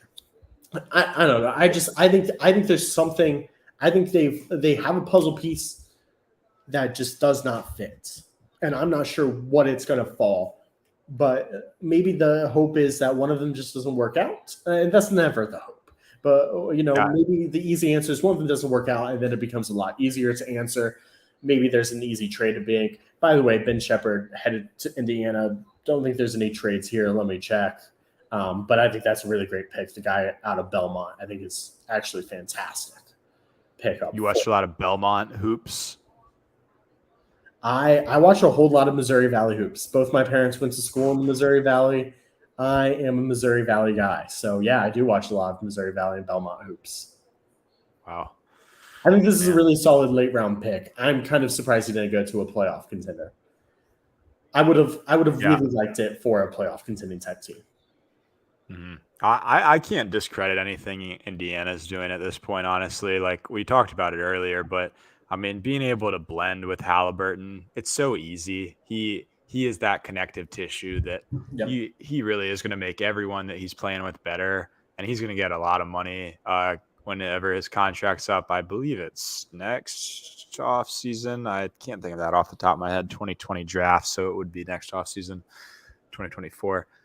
Regardless, yeah, I mean Indiana, they're headed in the right direction. And if they decide to trade Miles Turner, that would be interesting. But if they decide to keep it and pair him with Jarace Walker, I would like to see that too. I mean, I really think Jarace is one of my guys in this draft.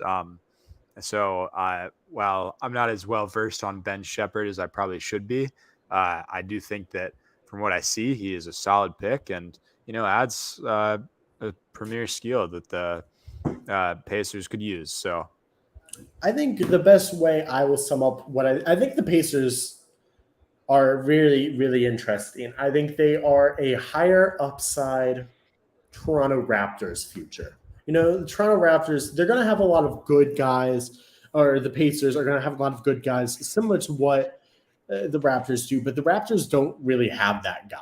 And even if they had that guy, they're not competing in the East. They're competing in the playoffs. They're a second-round team at best. I think Tyrese Halliburton is that guy.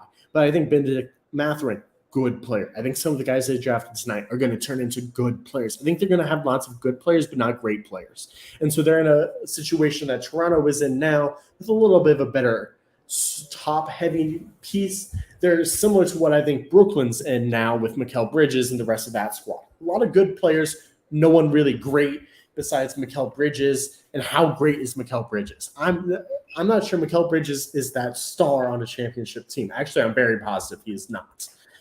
He's a very good player on a championship team, possibly, but he is not that star.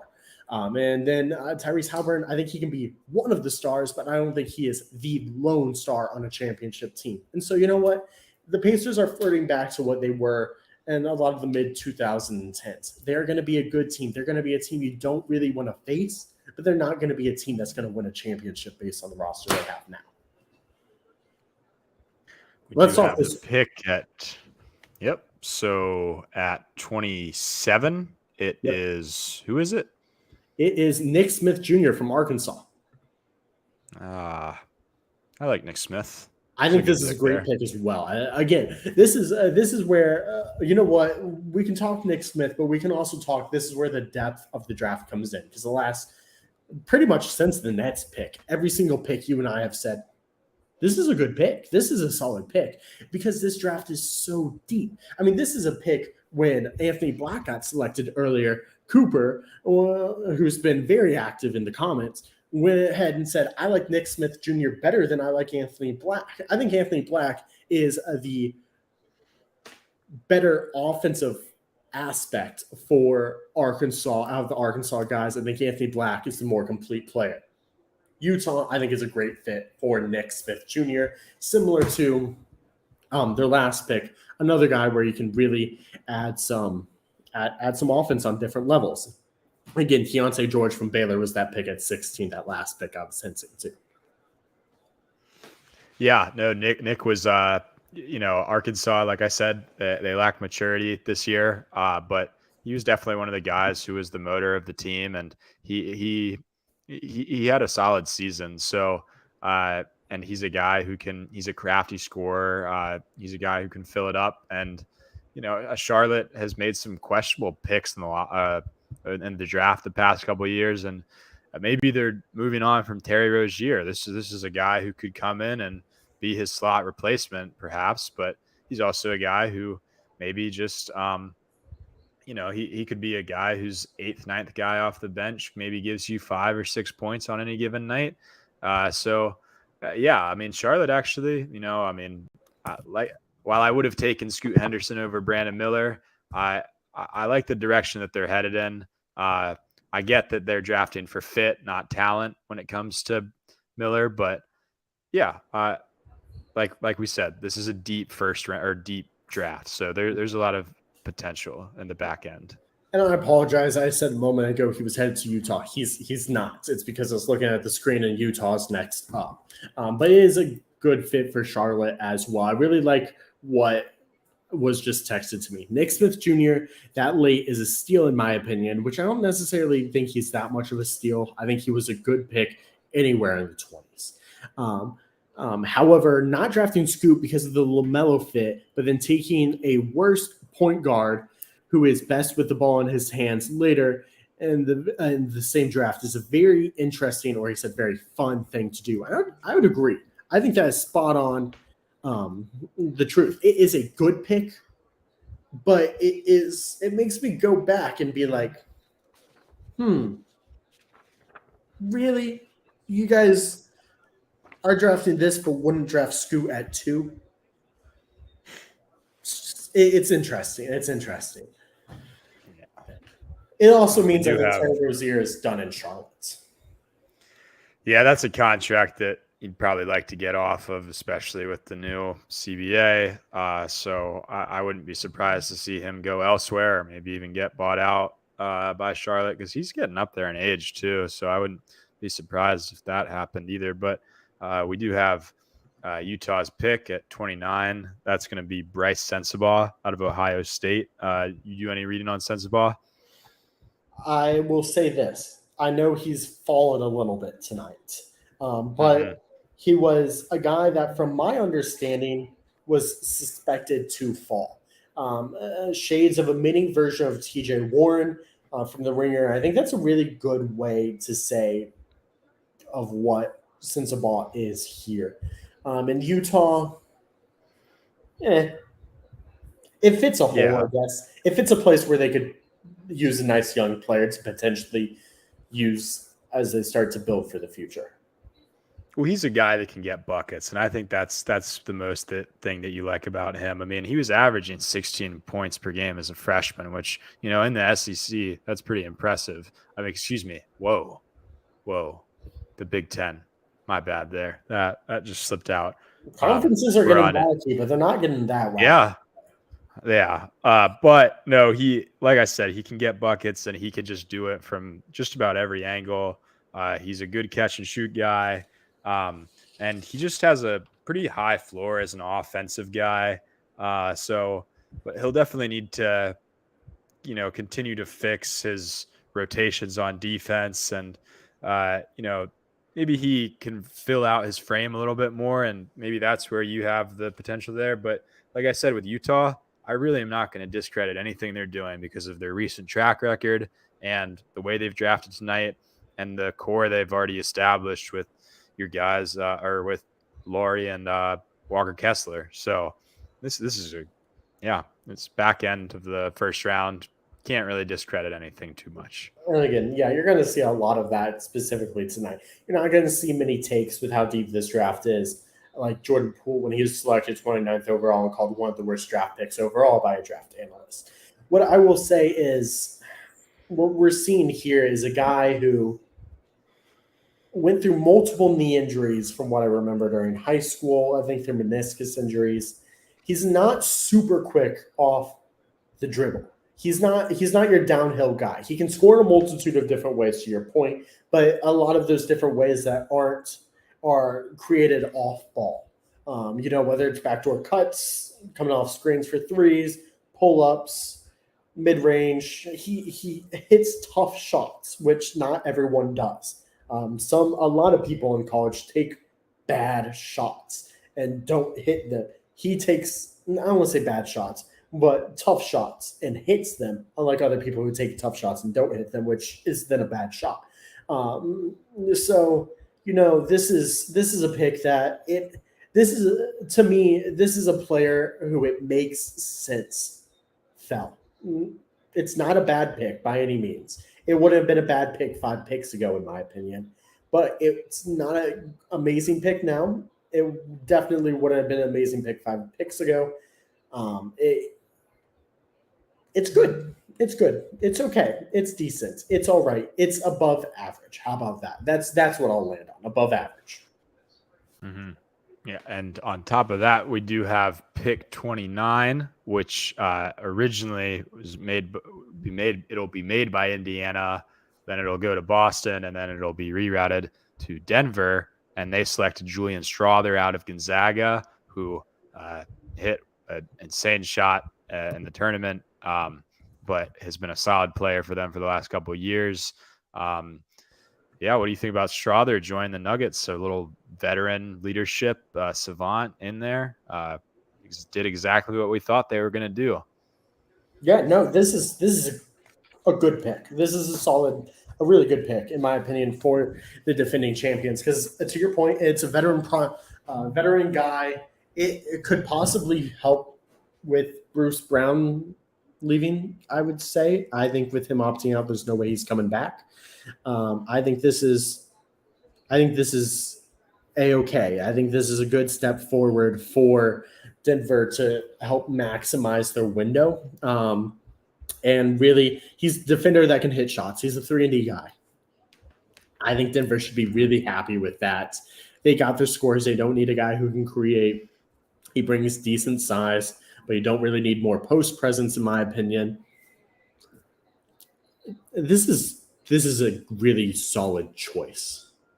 Mm-hmm. And I like how it's going to give Denver some more guard options because in all likelihood, you will be losing Bruce Brown this offseason. So it's going to be good to see a guy who, playing under Mark Few, obviously it's a little more offensively oriented, but we've seen times where Strother definitely would strap down on defense. And that's exactly what the Nuggets need, is a guy who can give you 12, 13 minutes off the bench, be in that exact role that Christian Brown was in this year. And they think that a guy like the kid, Zeke Naji, they think that he can step up a little bit next year. So you're going to fill that void. And on top of continuing to build out, I mean, it's going to be another year of Nikola Jokic playing with everyone. And I mean, he just makes every single player better. So we know that. And Strother is, I think this might be my favorite pick at the back end of the first round.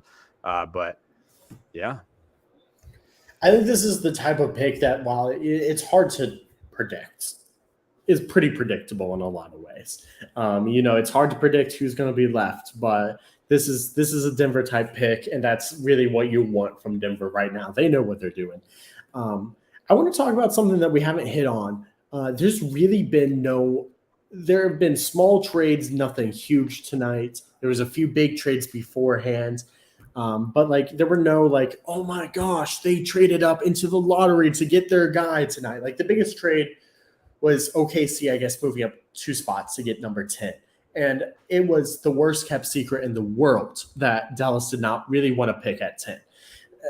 It's becoming, I feel like, a year after year thing where what is going to be that insane trade that happens in the first round mid-draft? We saw it a few years ago where Zach LaVine got moved, or no, I don't know. There was a few years ago where there were big trades that were happening in the draft. They were including good players. They're including big picks. That's just not something you are seeing anymore in the draft.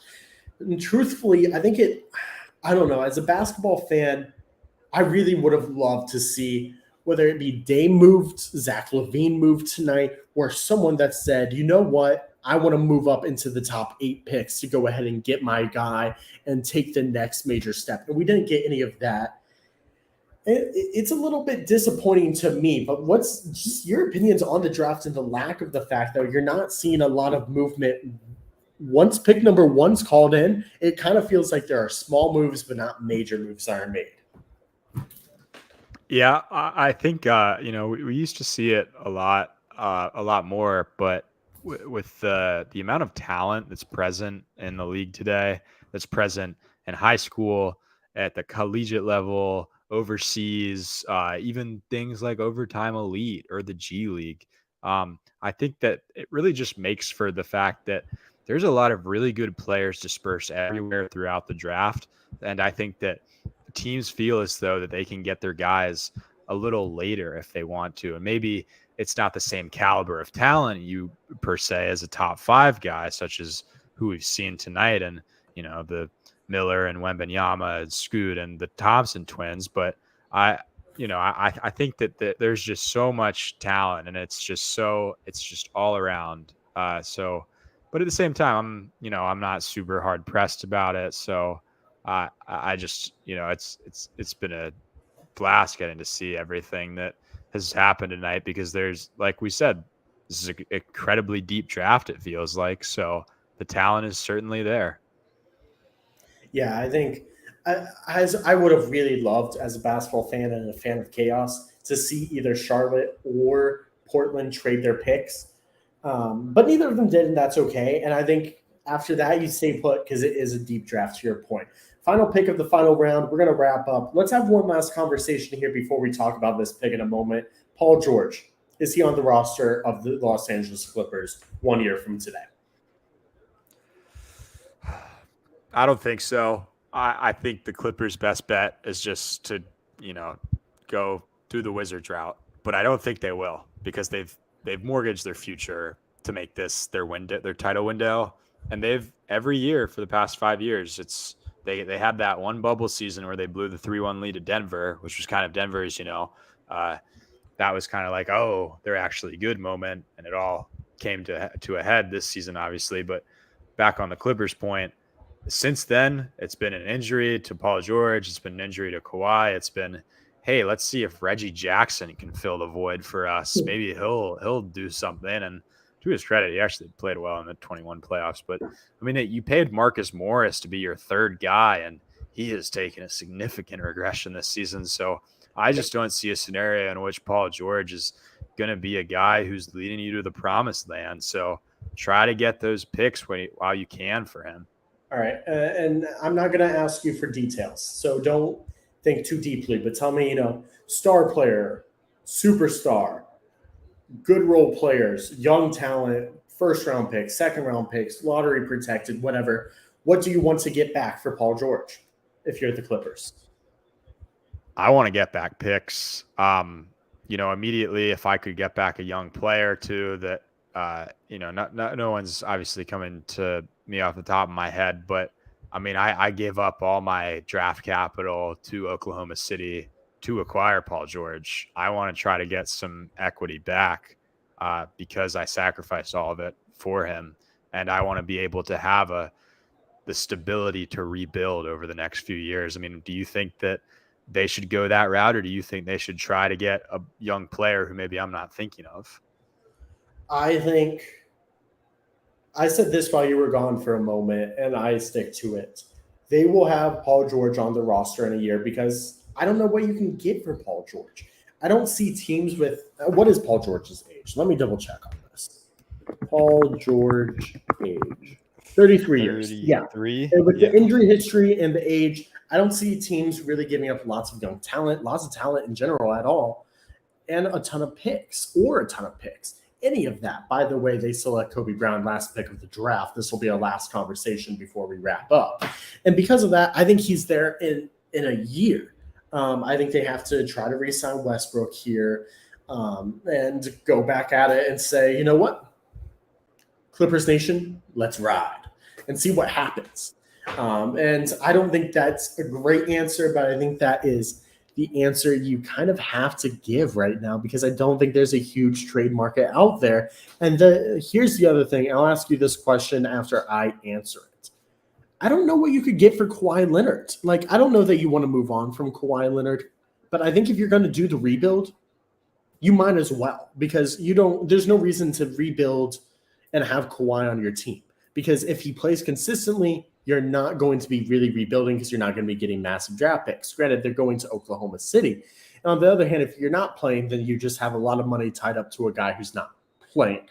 But I think similar to Paul George, it's hard for me to value Kawhi Leonard's level of what he would bring back in a trade. I think it'd be really, really hard. And I'm a Kawhi Leonard fan. I love a small forward who can do it all. Kevin Durant, Kawhi Leonard, LeBron James.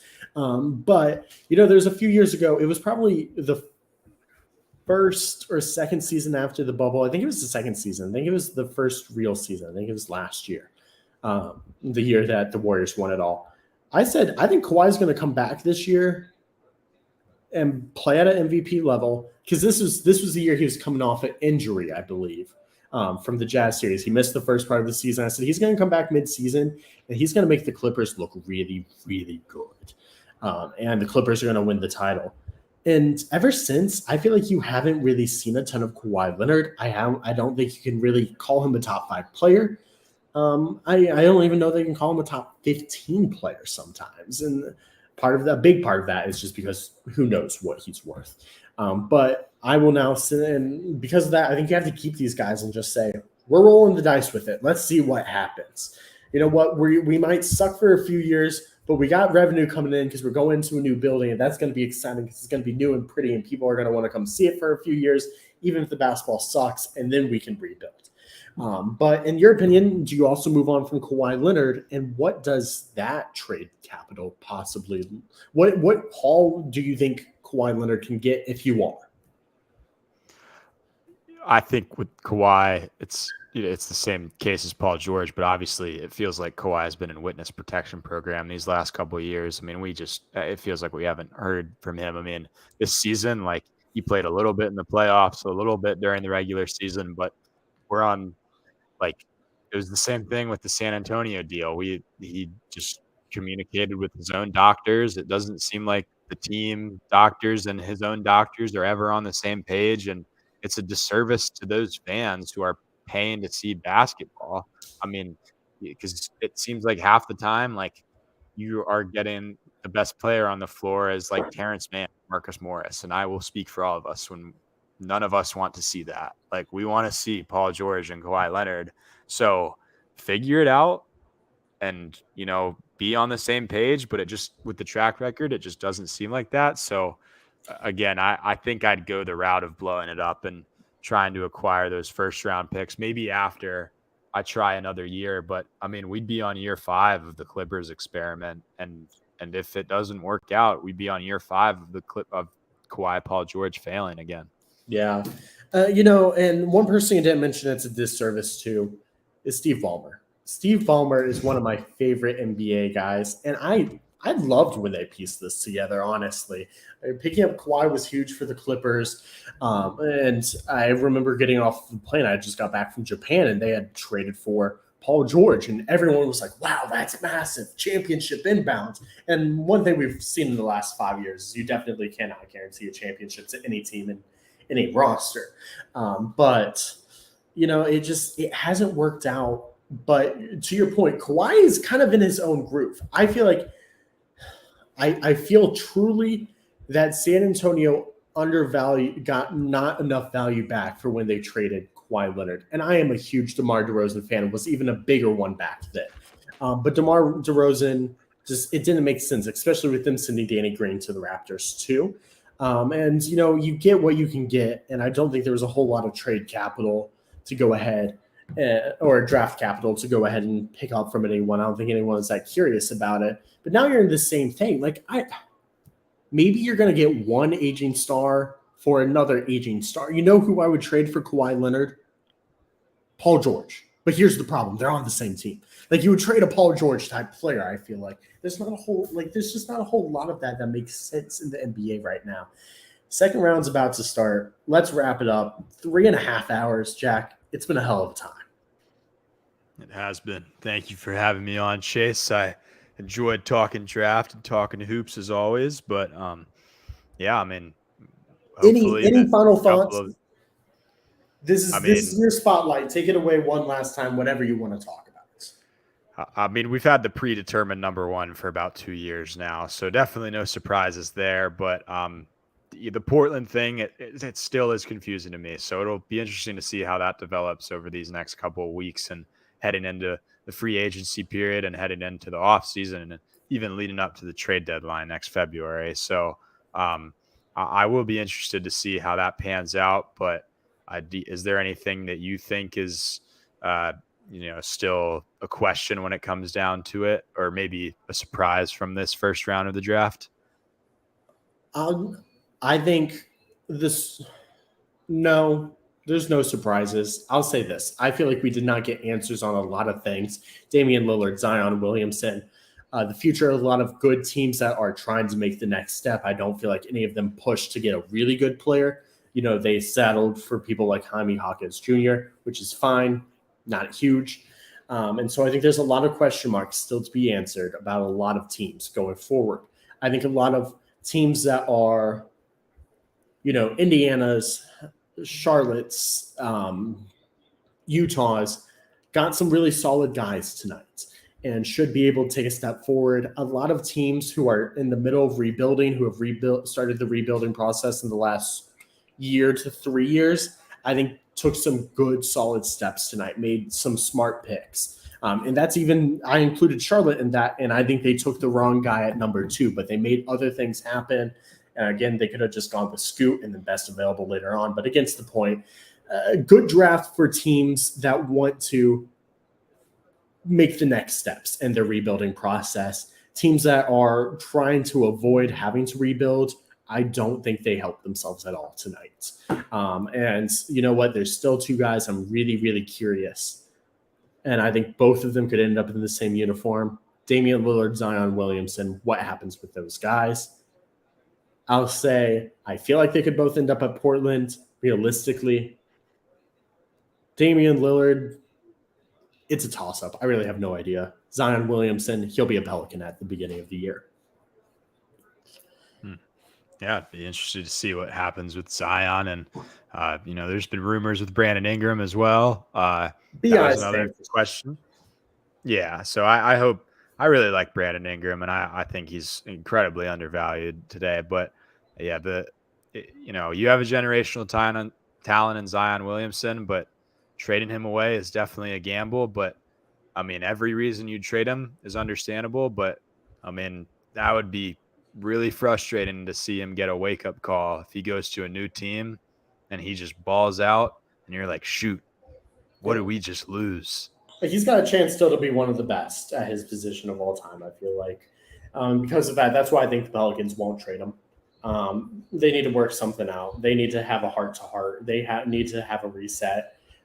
But it is what it is. And so just to give a timeline, probably another 2 weeks off. We'll go ahead and let free agency start to figure itself out. Hopefully some answers, maybe some big moves. And second week of July, I'll be back here. I'll be breaking it down. We'll figure out who I do it with. Should be a whole lot of fun. Again, a whole lot of fun. Thank you to everyone who tuned in live tonight. Thank you to those who listened to it at a later date. If you listen to it at a later date and listen to all 3 hours and 35 minutes, shout out to you. Shout out Gray, Oz for coming on, making an appearance earlier. Sadly, our other surprise guest didn't quite work out, but you know what? Life happens. It is what it is. Shout out to Mason Willett for being willing to come on tonight. It's a shame it didn't work out. But, Jack, seriously, huge props to you. You were fantastic tonight. You brought exactly what I knew you could. 3.5 hours worth of draft talk. You crushed it. You're going somewhere one day, kid. I'm glad we did it together. Thanks, champ. You too.